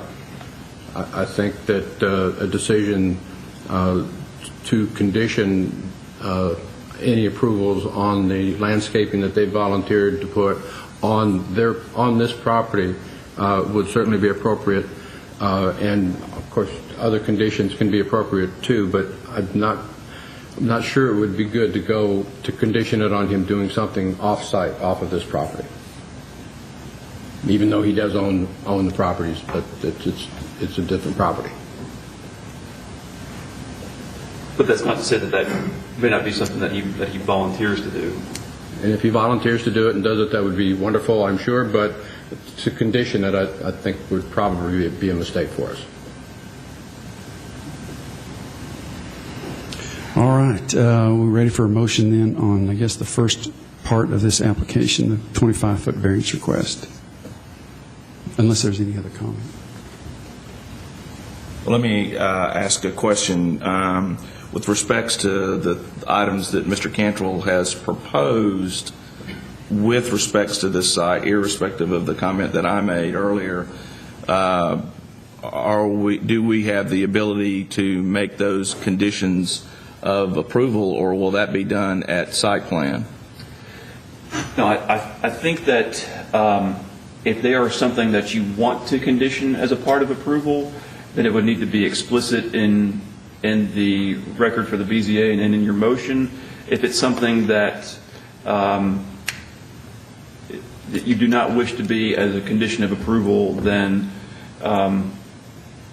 that could just be left up to work out during the site plan review process. But if you feel that is something that you would not grant the variances unless there were that condition, then that condition would need to be included.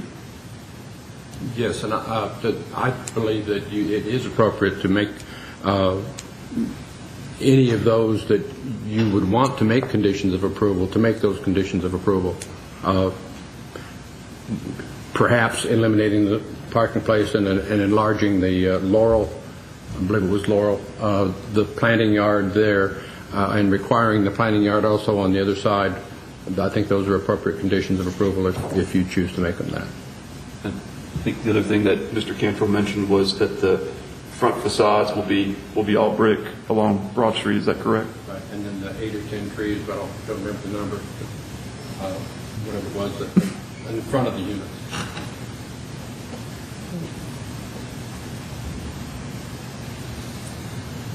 All right, so I think we're ready for a motion.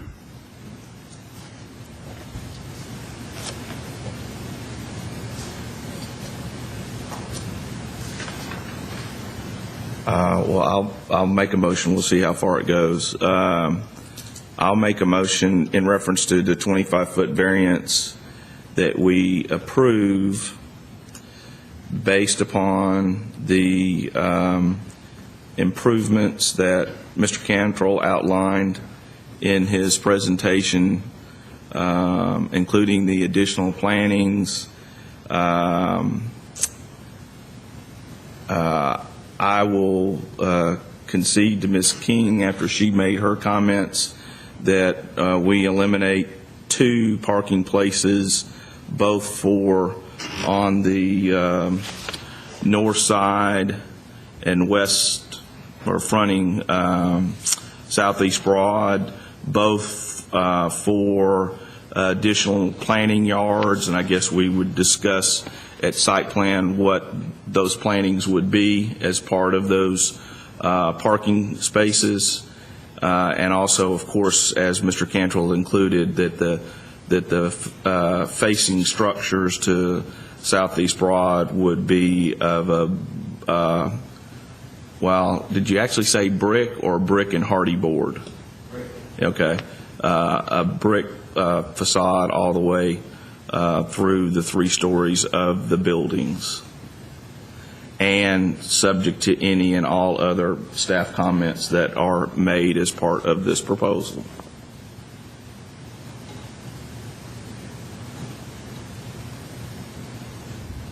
I'll second. All right, we have a motion and a second. Any further discussion? If not, all in favor say aye. Aye. Any opposed? All right, we'll move on now to the next part, the 17.5-foot variance from the required 25-foot side building setback.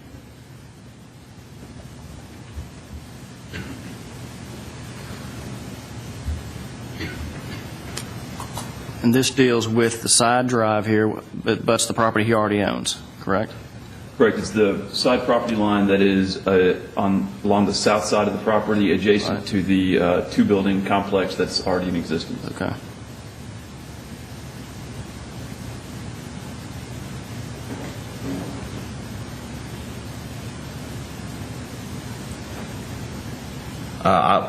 I'll make a motion that we approve the 17.5-foot variance in the side yard, subject to all the comments that were made in the previous motion for the 25-foot variance. I'll second. All right, we have a motion and a second. Any further discussion? If not, all in favor say aye. Aye. Any opposed? No. All right, we'll now consider the 3-foot variance request from the ordinance that requires a minimum 8-foot wide front planting yard.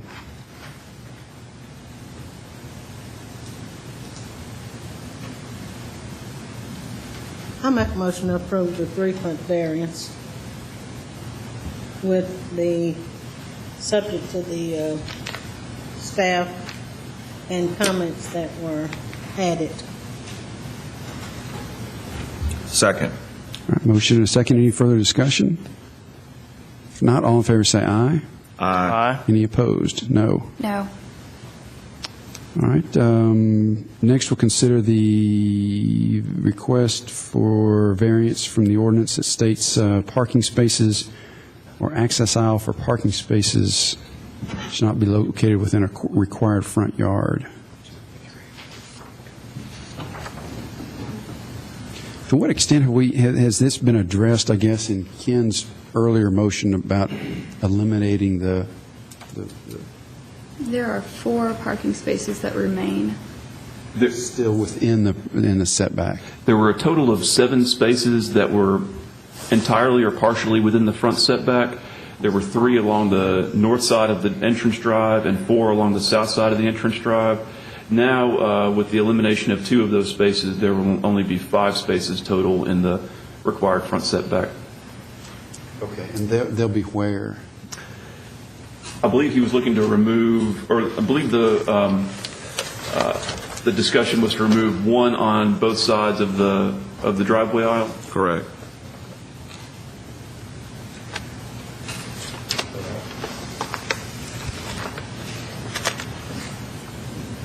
I'll make a motion to approve that variance for the parking spaces, subject to the staff comments.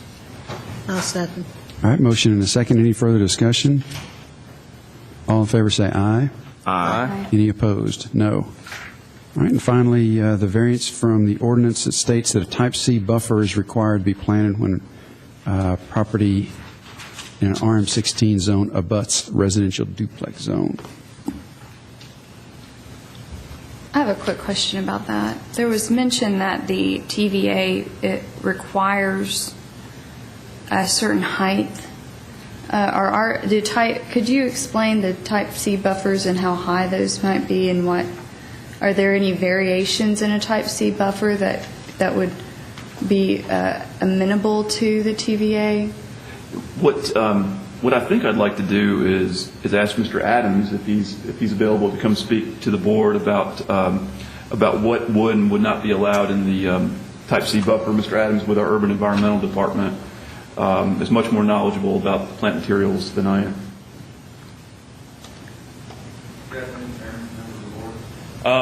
The TVA easement being there, generally what we would typically see in a type C buffer would not be allowed under that easement. What we've done in the past is ask a fence to go in. TVA has a list of the required, or what they will allow under their easement. And generally what we've seen before is have a fence down the middle and plantings on both sides of those. But generally with a type C buffer, you would generally see at least 2 rows of a broad growing evergreen tree, reach in excess of 30, 40 feet. So that typically what we would see would not be allowed. What does that fence situation look like as far as a type of buffer? Does it mimic any other type of buffer that we have that within our zoning and our regulations? We have recently, there was a large TVA easement that was a development under a large TVA easement that did have a required type C buffer. And, the plantings in there aren't going to get any larger than 15 feet tall. So not any that I know of at the moment, but there is going to be one be planted here fairly shortly. The fence does help break up the noise, the sound, the trash, and things like that. But the plants just aren't going to do much just because of what you're able to be, allowed in that area. But is the proposal to have plants on both sides in this proposal? With only a 5-foot wide planting yard north of the parking spaces, I don't believe there would be enough room to get plantings on both sides of that fence. Now, there are areas to the in front of those parking spaces and to the rear of those parking spaces where they could have a wider planting yard and potentially get plantings on both sides of the fence. But adjacent to the edge of those parking spaces, there would probably be room for just the fence and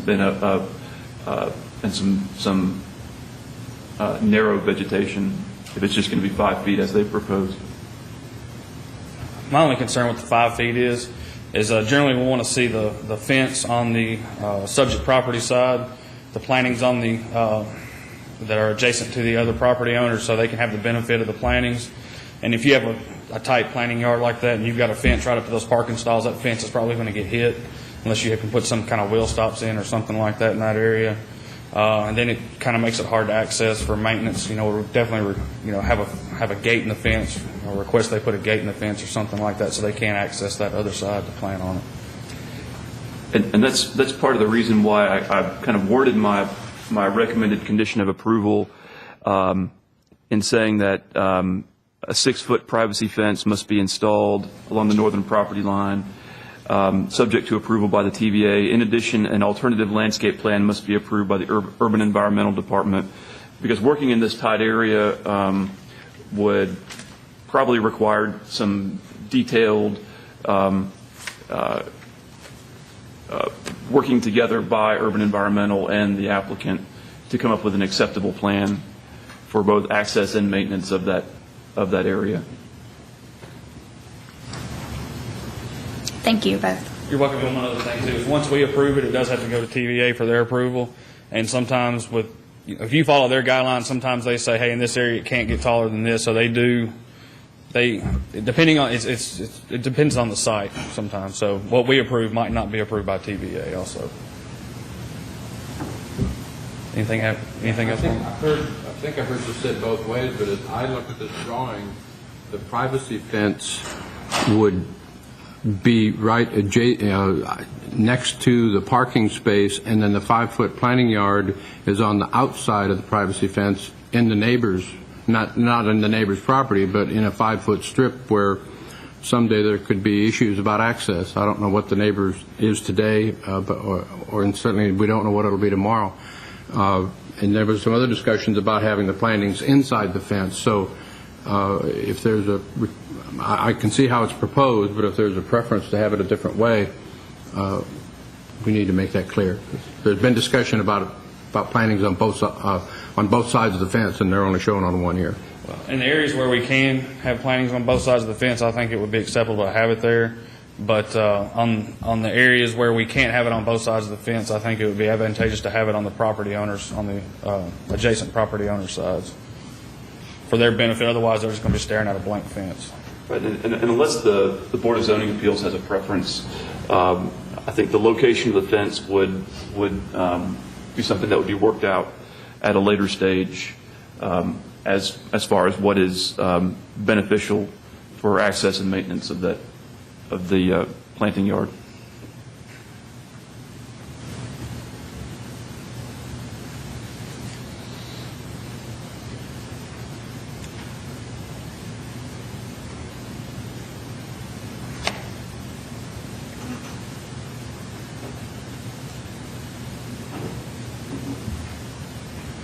You ready for the last piece? Yeah, ready for a moment.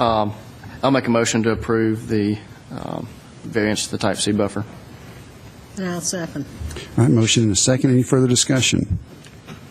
If not, Before we go to a vote, I just want to make Mr. Ives said we can't make the requirement, and I get that, but I would hope that Mr. Cantrell and Mr. Zhang would at least think about the prospects of trying to come across to the existing property, and I probably will make the same comment at the site when we see the site plan at Planning Commission level too. And I'm sorry. All right. So we got a motion and a second. Any further discussion? All in favor say aye. Aye. Any opposed? No. No. All right, Mr. Cantrell, Mr. Zhang, that application has been approved, subject to some modification, but all the parts have been approved. Chairman Rogers, just for point of clarification, was that last motion subject to staff comment? Yes. Sorry about I indicated it was. Okay, thank you. Thank you.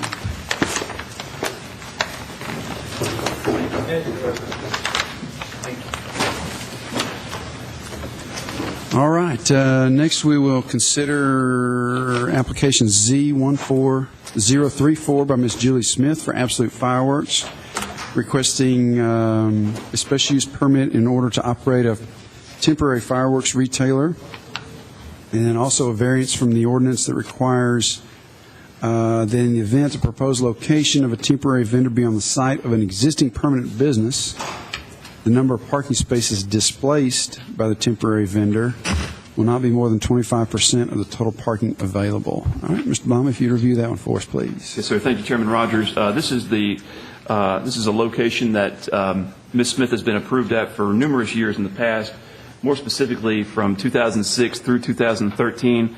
131 Cason Lane is the address. The previous location, or the previous business that was here, was the Duds and Suds Laundromat. It is now a furniture store. In my staff comments, I noted that the site did not pass its initial zoning inspection due to a non-compliant merchandise display by the furniture store, and that property has been brought into compliance and is now has passed its zoning inspection. The variance request is identical to years past in what they're requesting. Ms. Smith has submitted a letter from the adjacent Pinnacle Bank next door stating that Pinnacle gives her tent operators permission to park their vehicles on the bank property during the 4th of July season. If the board wishes to approve the special use permit request, staff recommends the following conditions. Number 6, and the 5 conditions I won't read again because these are ones that I've read a million times in the past, but I'll read the 2 final conditions that I'm recommending. The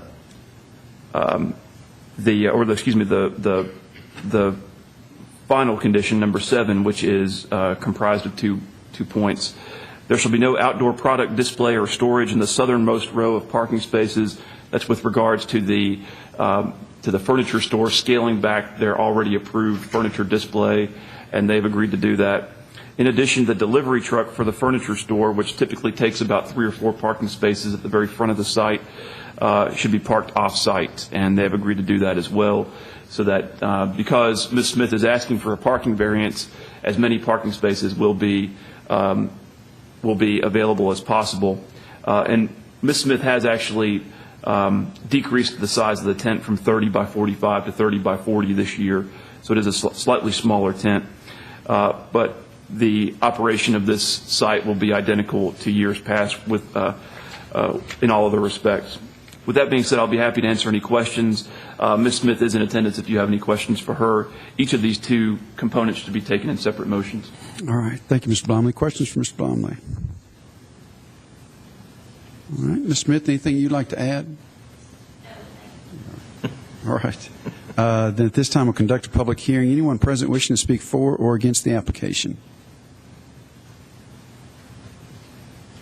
And seeing none, declare the public hearing closed and open the floor for further discussions or a motion. And we'll take, I guess, the first part first, special use permit request.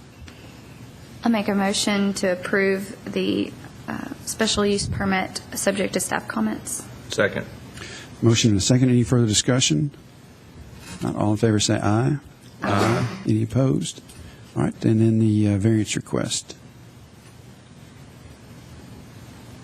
I make a motion to approve the variance request with the recommendation of the conditions set by the staff. No second. Motion and a second. Any further discussion? All in favor say aye. Aye. Any opposed? All right, Ms. Smith, that application has been approved. And we'll now move on to application Z14035 by Mr. Jake Lloyd for Mid-America Distributors, requesting a special use permit in order to operate a fireworks retailer temporarily in a commercial highway zone for property located at 2325 Memorial Boulevard. Mr. Blomley. Thank you, Chairman Rogers. Mr. Lloyd's quest for a site to replace his tent at the old Walmart, or that the new Walmart location has yielded this request, which is just to the north of where his old tent used to be. This is for the property located at the northwest corner of Memorial Boulevard and Irongate Boulevard. It is the site of the Irongate Village Shopping Center, more specifically on the parcel of the shopping center that contains the Kroger grocery store. Mr. Lloyd is requesting to put a tent on the property in one of the only locations that I think a tent would be able to go on this property. And I'll bring up the site plan. The tent, which is proposed to be 30 by 60, will be located along the southern property line, just outside of the 42-foot minimum building setback. And it will be, as I've measured it, about 205 feet away from the gas pumps at the Kroger Fuel Center. So he is meeting the minimum 200-foot separation. The business just in front of where the tent will be located is the Express Oil Change. Now, I've talked to our fire department about motor oil, and they consider motor oil to be combustible instead of flammable, and they would not consider it the same type of quote-unquote fuel source as a gas station. The fire department's right across the street. That's handy. That's true. That's true. It's convenient.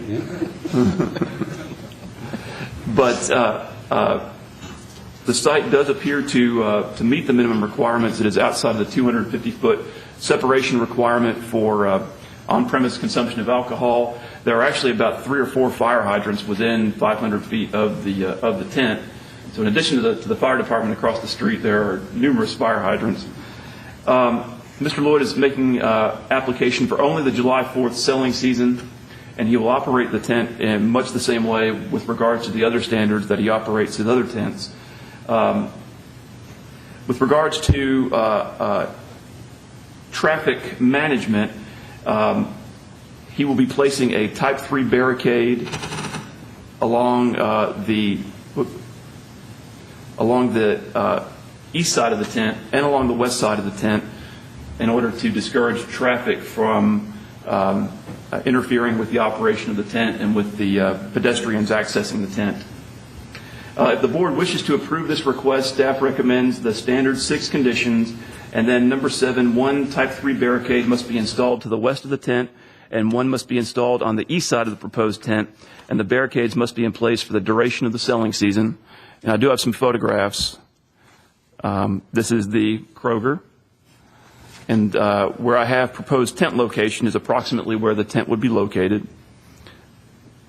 This is looking to the north at the Kroger Fuel Center, which, as I mentioned, is about 205 feet away from the proposed tent location. The Express Oil Change business to the east. And looking to the south, across Irongate Boulevard with the Bojangles and the post office. With that being said, I'll be happy to answer any questions, and Mr. Lloyd is here if you have any questions for him. All right. Thank you, Mr. Blomley. Questions for Mr. Blomley? All right, Mr. Lloyd, anything you'd like to add? I'll make it a challenge. All right. Well, at this time, we'll conduct a public hearing. Anyone present wishing to speak for or against this application? Seeing no one, declare the public hearing closed and open the floor for further discussion or motion.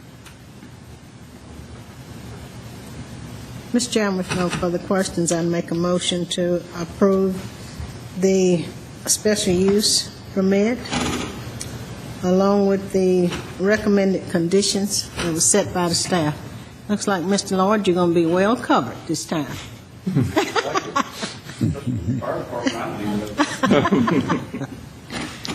I'll second. All right, have a motion and a second. Any further discussion?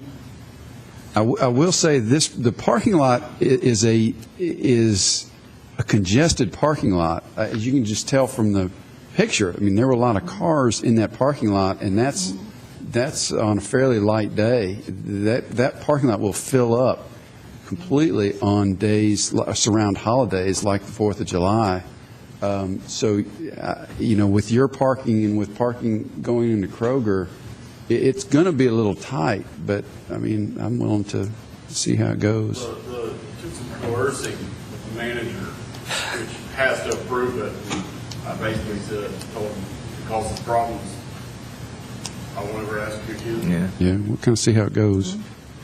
All right, so we have a motion and a second. Any further discussion? All in favor say aye. Aye. Any opposed? All right, your application's been approved. We'll see you next year. I'll see him in June.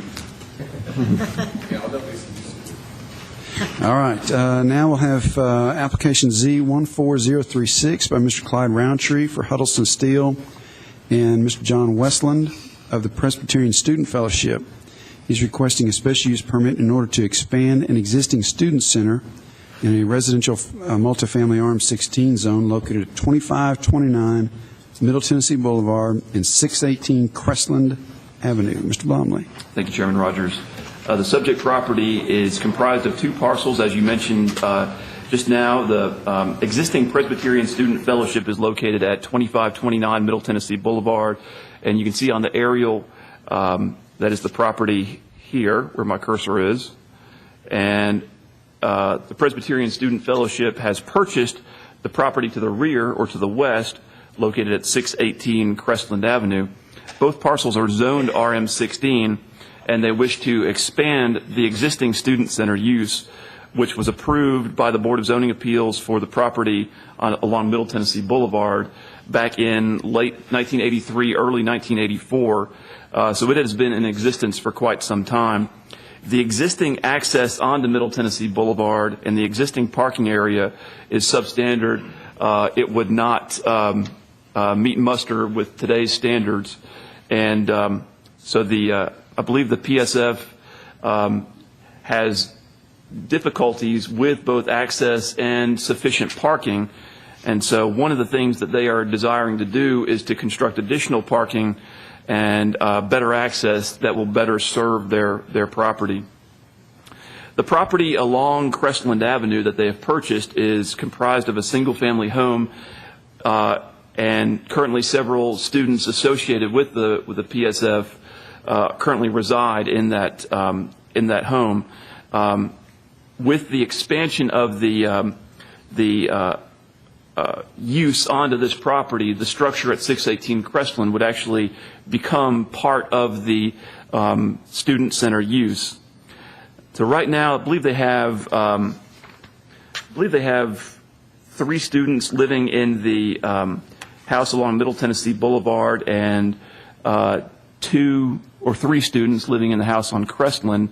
One of the things they are requesting is the ability to house a maximum of 10 students in both of the structures combined.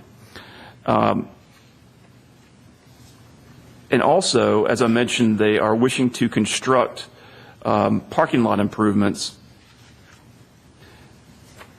And you'll see on the site plan that you have before you, and I placed a larger copy at your stations, the existing ingress-egress point on the Middle Tennessee Boulevard would become a one-way entrance, and there would be a two-way access point onto Crestland. So all of the traffic associated with the student center would be routed out towards Crestland, but there would be both entrance points on both streets. And there would be an additional, I believe I just got the revised plans today, and I believe latest plans show a total of 25 new spaces. They have made some changes since the original plans that were submitted earlier this month, and so with the elimination of an unnecessary driveway aisle, they have been able to add several additional spaces for a total of 25 spaces. The area that they are looking to pave the parking spaces is essentially the backyard of the existing house on Crestland Avenue.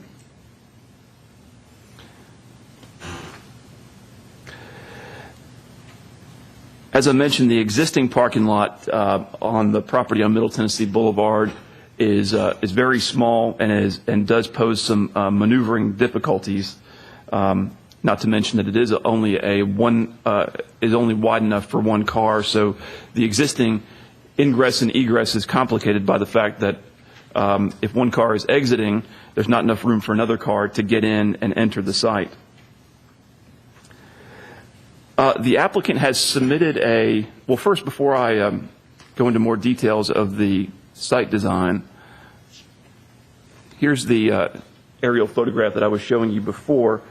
Of course, the university is across Middle Tennessee Boulevard to the east. To the north of the subject property is the Baptist Student Center. And you can see, similarly, its paved parking area is on its west side adjacent to Crestland Avenue. And its access is only off of Crestland Avenue. And then to the south of the subject property is a lot that stretches all the way from Middle Tennessee Boulevard to Crestland, and it's a single-family residential lot with a single-family it's zoned multifamily, but it has a single-family residence constructed upon it. And there is another single-family residence to the south of it here. And there are a variety of residential uses in the area. Being adjacent to being near the university, there are a variety of single and multifamily uses in the immediate area. Could you tell us what's on the other side of Crestland, right? Sure. It's zoned RM16, and I believe that those are either single-family homes or previously single-family homes that have been divided into multiple units.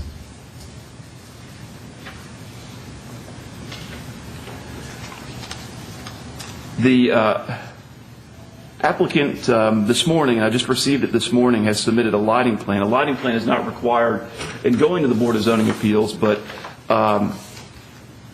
staff thought it would be best for the applicant to submit one, considering the fact that there is a single-family resident or several single-family residences to the south. And I put an 11 by 17 copy of the lighting plan at your stations, which show that it is compliant with the maximum half-foot candle photometric level at the property lines. 0.4 foot candles is the maximum number of foot candles that it shows at the property line. In addition, you can see the direction that the proposed lights will be facing. None of the proposed lights will be directly oriented towards the south. They will either be oriented to the east and west or be oriented to the north.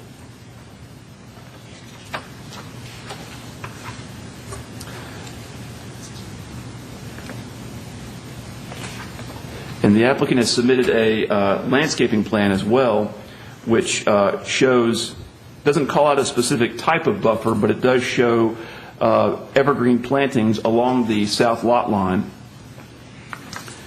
And if the board desires it, the board may wish to condition approval, if it so chooses, on a specific type of planting or a specific type of landscaping along that southern property line.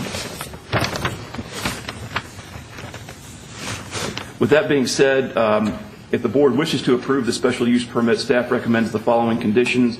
A re-subdivision plat combining the two lots must be recorded, and the structure at 618 Crestland Avenue must comply with minimum building code requirements as determined by the Building and Codes Director. I will mention that staff has discussed the application with the Building and Codes Department, which has indicated that modifications will be required in the house at 618 Crestland Avenue based on both its current and proposed uses. In addition, there appears to be some substandard building issues with this structure, and the applicant has been directed to contact the Building and Codes Department to discuss those building and codes issues. With that being said, I'll be happy to answer any questions both before and after the public hearing. And Mr. Roundtree is present, as is Mr. Westland, the campus minister. Okay. Thank you, Mr. Blomley. Questions for Mr. Blomley?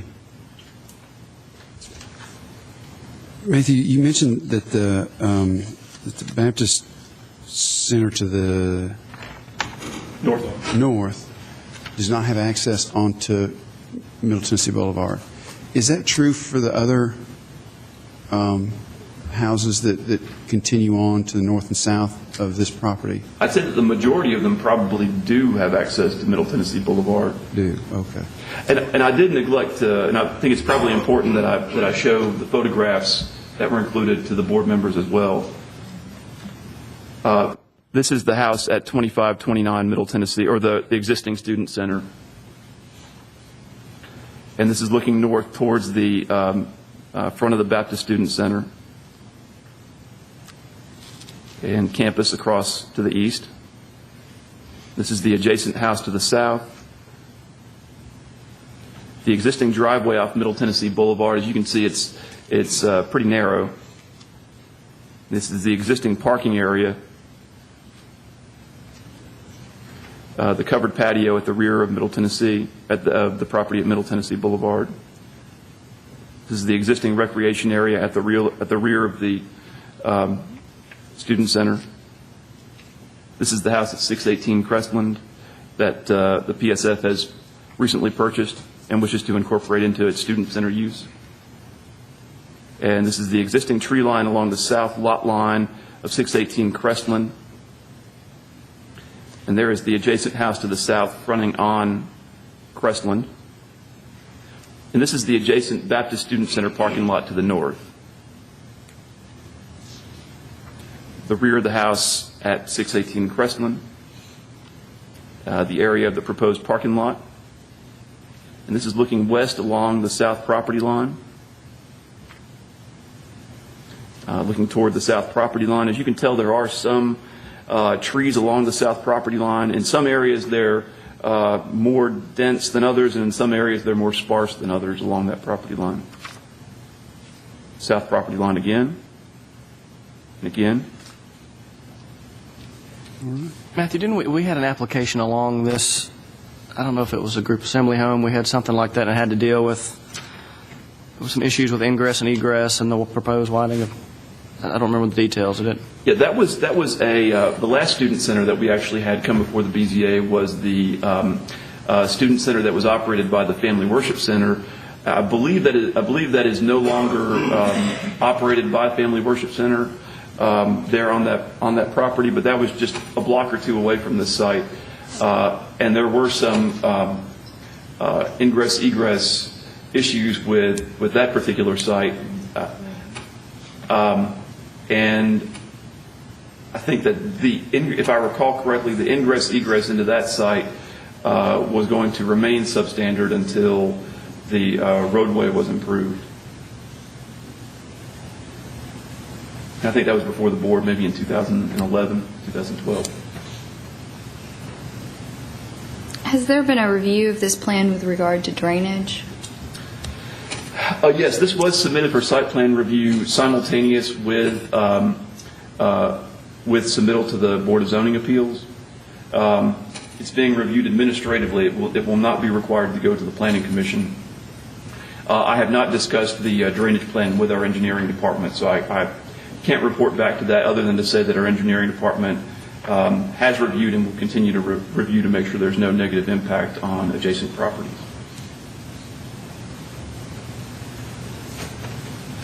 All right. Thank you, Mr. Bomley. Mr. Roundtree or Mr. Westland, anything you'd like to add to the application? Nothing? Okay. Then at this time, we'll conduct a public hearing. Anyone present wishing to speak for or against this application, if you would, please come forward. My name is John Hall, 2523 Middle Tennessee Boulevard. Lived there a long time. I joined them on the south property line from Tennessee Boulevard all the way to Crestland. Mr. Westland has been very cooperative since he's been administrator there over the last few years.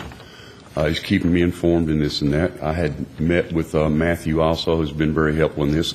I had requested from the original site plan, I requested a change in the landscaping.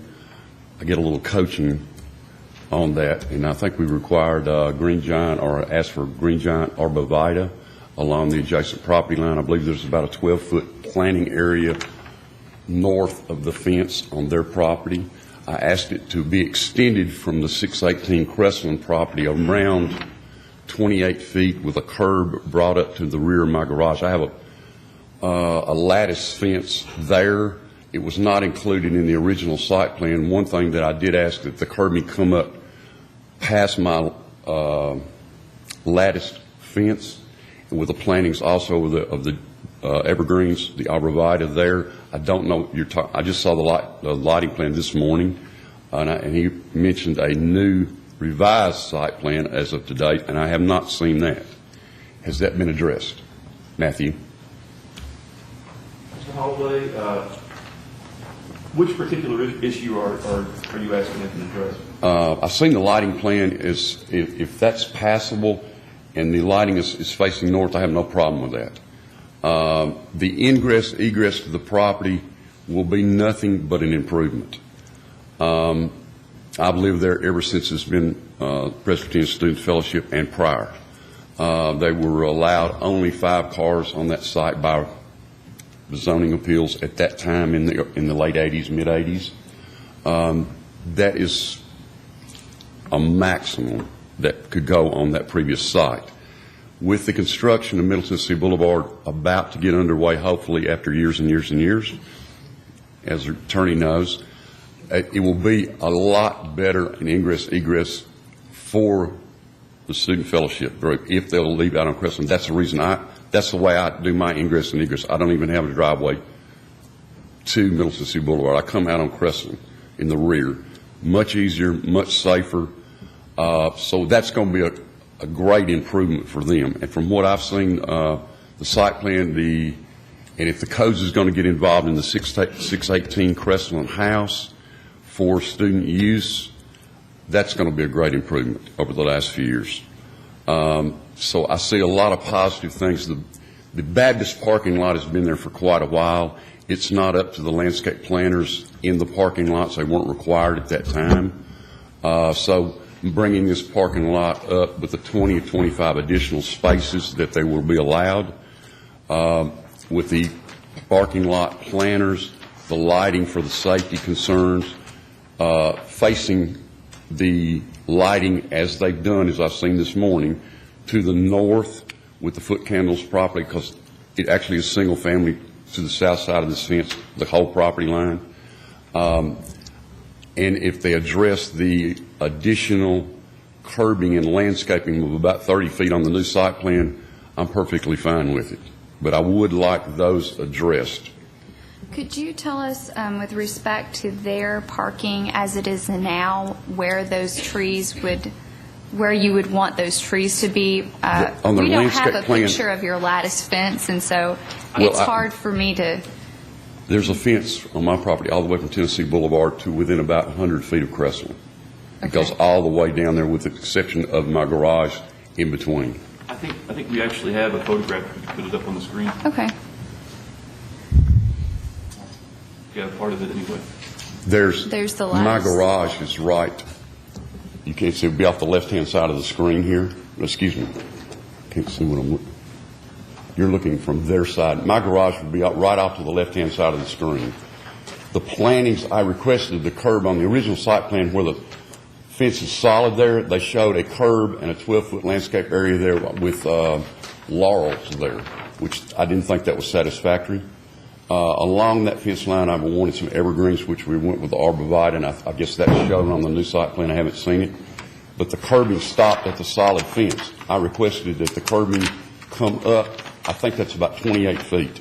From there, all the way to the edge of my garage there with plantings all the way up. That's strictly just the visibility thing, looking right in their backyard. And I requested that early. I don't know if it's addressed on the new site plan. I haven't seen it. And that's on the Crestland side? No, ma'am, really, it's more, it's not on the 618 property. It's actually part of the 25, what's your present address? 2529 property. So But that's that there, as the road, as their driveway comes in, this will only be an entrance coming off Middle Tennessee Boulevard. The parking will be to the rear of this photograph here. To the right-hand side of this photograph where the parking will be. Do you have the new plans that he can see and understand what's going on, what's Sure. proposed? We actually have an extra copy, and I'd be happy to give it to Mr. Holloway. Okay, can we do this? Mr. Holloway, if you want to you can sit right there and look at the plans and take your time, look at that, and we'll kind of continue on with our hearing and come back to you then when you have a chance to look at that, okay? Anyone else wishing to speak for or against this application? All right, then with the exception of Mr. Holloway, we'll declare the public hearing closed and open the floor for further discussion. I do have a question for either Mr. Roundtree or Mr. Westland. The ingress and egress on Middle Tennessee Boulevard, as it's proposed, is just an ingress, I guess. Has any consideration been made to eliminating, as Mr. Holloway says, eliminating ingress completely so that your only access to the property is from Crestland?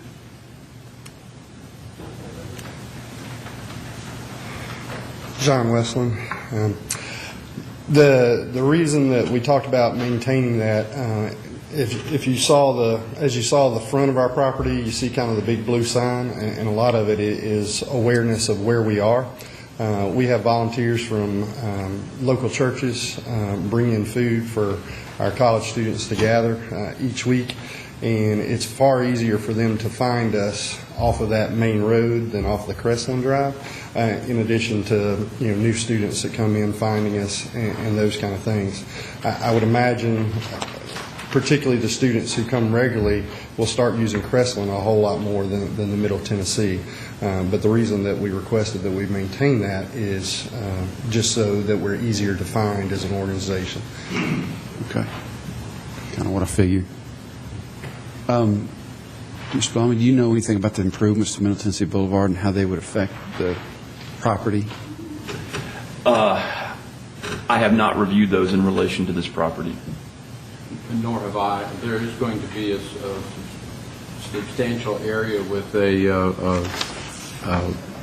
an improved landscaped island in the middle of the road. So I don't know whether it'll be possible to turn left into this if you're driving to the north. I said there's a good chance you won't be able to, but I don't know that. It may be that it's only a right in from driving toward the south. If that's the case, it's certainly not going to be much of a traffic disruption. If that's the only way you can get in, it is turning right off of southbound. My understanding is that most of the development, and you may know more about this, John, most of the expansion of that road is actually going to be on the campus side, across from our two houses at that point. Is that most of that expansion is going to go towards campus. They did seek right of way on our property just to store different equipment while construction was going on, and that's been taken care of. Yeah, and that is correct. There will be very little, if any, impact to his front yard.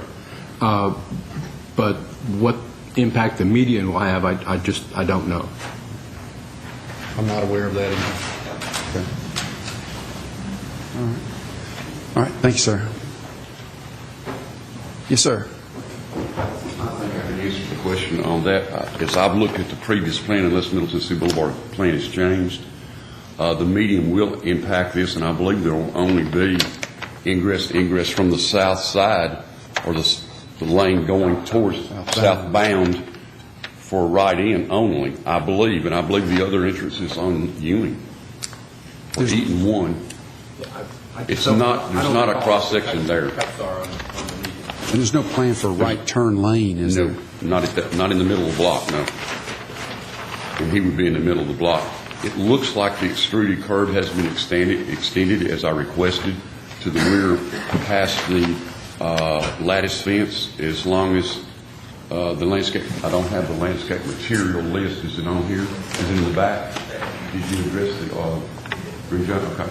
So if they've addressed all my questions, I'm requesting that you approve this for them, and I think it'll be a much better operation for the students there. Only in maintenance and upkeep, but only in safety also. So they've addressed all my concerns prior to the meeting. Thank you. All right. Thank you, Mr. Holloway. All right. We've conducted public hearings, so I think we're ready to tackle the application itself. Ready for a motion unless there's any further discussion. If there's no further discussion, I'll make a motion that we approve the application subject to the staff comments. Second. I have a motion and a second. Any further discussion? Mr. Blomley, you want to add something? Well, I was curious if I suggested the possibility of the third condition about the landscaping along the southern property line, whether or not the board wanted to include any type of condition as far as whether or not to be consistent with the landscape plan that's been submitted or an equivalent landscaping what's been submitted, just to memorialize that if the board wishes. I assume that when Mr. Holloway, I guess it was, looked at the plan that that part was taken care of. Was there, what part do we need to address? I think we're talking about something that's consistent with the plans as presented, and the amended plans as presented. Correct. Most recent. Everybody agree with that? Does that get us covered? Mm-hmm. Okay. Deal. Thank you. All right. We have a motion and a second. Any further discussion? If not, all in favor say aye. Aye. Any opposed? All right. Mr. Westland, Mr. Roundtree, that application has been approved.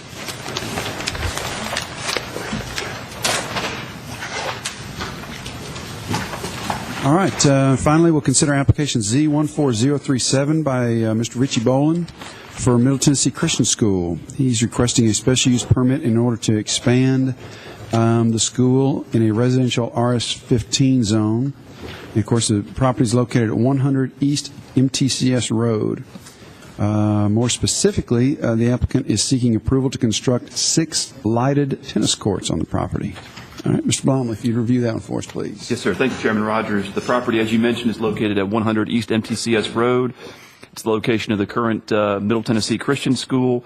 Property being zoned RS-15, any kind of expansion of the school use on the property requires a special use permit from the Board of Zoning Appeals.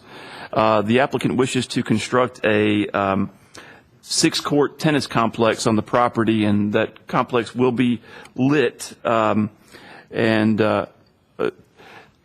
The MTCS has been to the Board of Zoning Appeals numerous times in the past for special use permits. The previous time that they were at the Board of Zoning Appeals for a special use permit, I believe, was in 2006 for the construction of the gymnasium, which is adjacent to the tennis court location. And the site plan at that time that was submitted to the BZA showed potential tennis courts. It was not included as a part of that application, but it did show potential tennis courts in the location where they are now actually formally requesting approval for the tennis courts. Now, on the aerial photo that you have before you, you can see the area denoted with the word site. It's actually an area that has been graded and cleared, and that is where the school wishes to locate the tennis courts. And you'll see the gymnasium, which was the most recent addition, where I have my cursor now, and the tennis courts would be in this area where the dirt is exposed. Directly to the south of the subject property is the Northridge Estates single-family residential subdivision. Directly to the east of the subject property is the Lexington Trace single-family residential subdivision. Those are 0 lot line attached homes on individual lots of record. To the north of the subject property is a nursing and rehabilitation facility, zone CM. The Kingwood Heights Church of Christ is located along the north side of East MTCS. The proposed tennis courts will be located approximately 120 feet from the east property line east of the gymnasium on 1.46 acres of the site. They will be approximately 90 feet from the south property line. The tennis courts will be situated parallel to the east lot line. I'll show you the site plan. See the site plan here, and a larger copy is in front of you. You'll see the 6 tennis courts, 2 tennis courts in 3 rows. The existing tree line to the east of the subject property, in between the tennis courts and the proposed and the existing Lexington Trace subdivision, are proposed to remain and be undisturbed. That tree line is, as well as the tree line to the south in between the proposed tennis courts and the Northridge Estates subdivision. On the applicant's site plan, as well as in his application, he has indicated that those trees will remain undisturbed. Each court will be lit, and light poles will not exceed 20 feet in height, which is the maximum light pole height for a development such as this. There has been a photometric lighting plan submitted with the application, and it does show compliance with the minimum 0.5 foot, or excuse me, the maximum 0.5 foot candle requirement at the property lines. Mr. Boland, the applicant, has been working with Mr. Lewis with regards to the light fixtures themselves to make sure that they are focused to where they do not have a glare spilling over or intruding upon the 2 neighboring subdivisions. So Mr. Boland has been very diligent about working with Mr. Lewis, and Mr. Lewis is actually here if you have any questions for him, since he has been working with Mr. Boland on this. Mr. Lewis was working more in the site plan capacity because this was submitted for site plan approval simultaneously with the special use permit approval, and the site plan was reviewed administratively and approved subject to the special use permit being issued.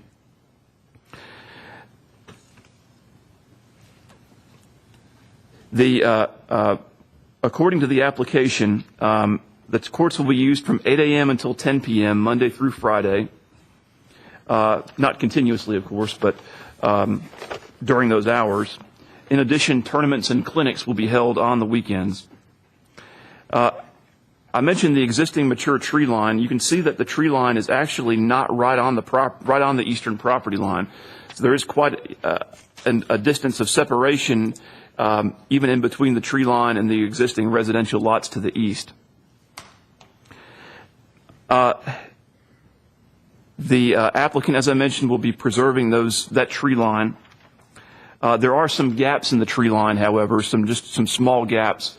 And as a component of the final landscape plan, staff recommends that the board condition approval on those few small gaps being filled in with some additional evergreen plantings. With regards to the other standards for institutional group assembly uses, the lot size meets minimum requirements for the proposed use. There will be no new accommodations for RV hookups. The existing solid waste facilities will not be modified as a result of the expansion. And lastly, the applicant has indicated that MTCS may install a PA system in the future to announce matches. He is aware that any such system may not violate the city's noise ordinance.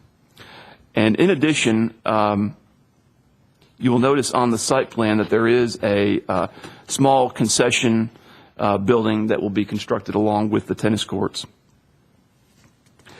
With that being said, if the board wishes to approve this request, staff recommends the following condition. The existing tree line along the eastern and southern property lines must remain undisturbed. In addition, any gaps in the existing tree line must be filled in with evergreen trees. With that being said, I'll be happy to answer any questions, and Mr. Boland is here as well if you have any questions for him. All right. Thank you, Mr. Baumley. Any questions for Mr. Baumley? Mr. Chairman, I've got a student at MTCS, my son, so I'll, as a belt and suspenders approach, I'll stay out of this one since we have a quorum. All right. We'll note that on the minutes. Were the neighbors that abut the site, were they all mailed notice of the application? Yes, we followed our standard notification protocol. All property owners and tenants within 250 feet were notified by mail. The legal notice was in the Murfreesboro Post, and signs were put both on East MTCS Road and at the end of Dover, just to the south. Okay. But the neighbors that abut were mailed Yes. physical notice? Okay. Yes. All right. All right. Any other questions, Mr. Blomley? On this lighting plan, is the darkest line the property line? There's a dotted line, there's two dotted lines, well, there's three dotted lines, and then there's a dark line. Is the dark line the property line? Yeah, the dark line is the property line. I am not certain what the other two dotted lines are representative of. I wanted to make sure. All right. Mr. Boland, anything you'd like to add to the application?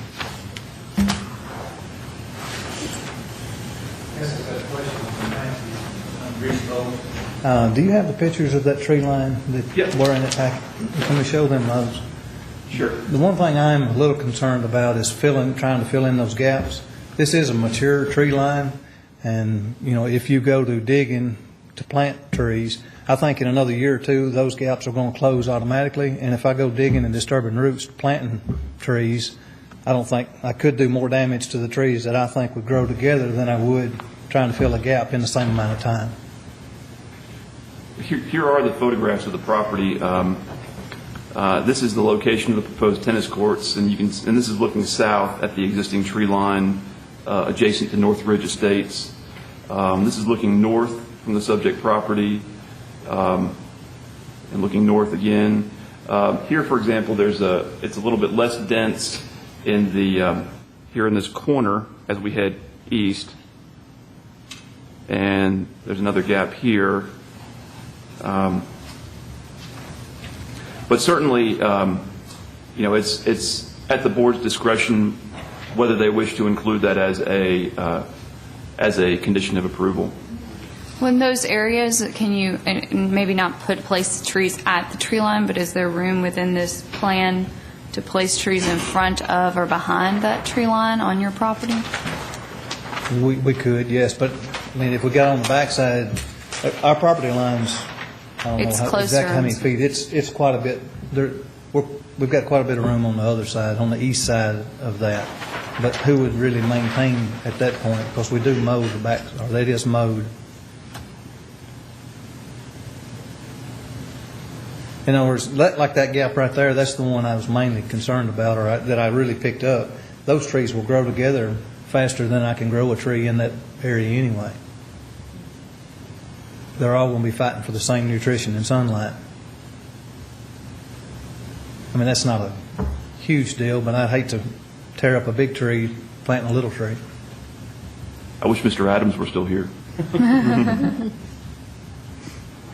But other than that, that's all I have. Hey, Richie, would this build out the site now? No, sir. You still got some more room? Yeah, well, to the south, and then out front of the elementary school, we still have future plans out there in the master plan. Okay. Do you have any more athletic fields in the future? The only one would be maybe a new or addition to either the softball field. If the softball field now is to the south, that may move at some point. Okay. All right. Thank you, sir. All right. At this time, we'll conduct a public hearing. Anyone present wishing to speak for or against the application, if you would, please come forward.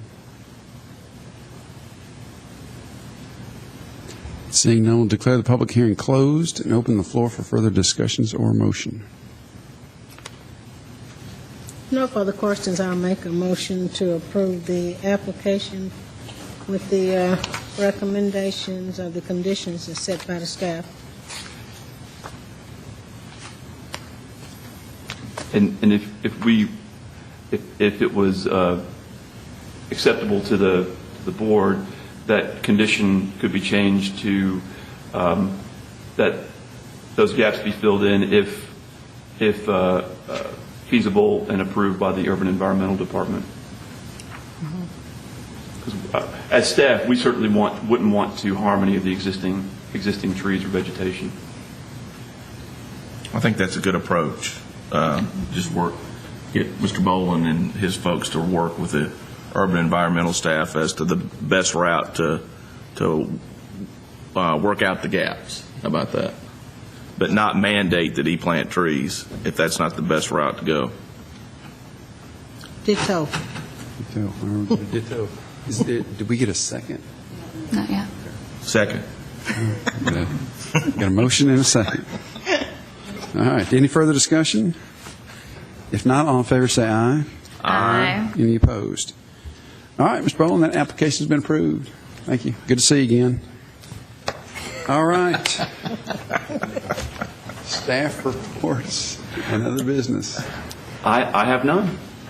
All right. That's great. More? All right, then we're adjourned.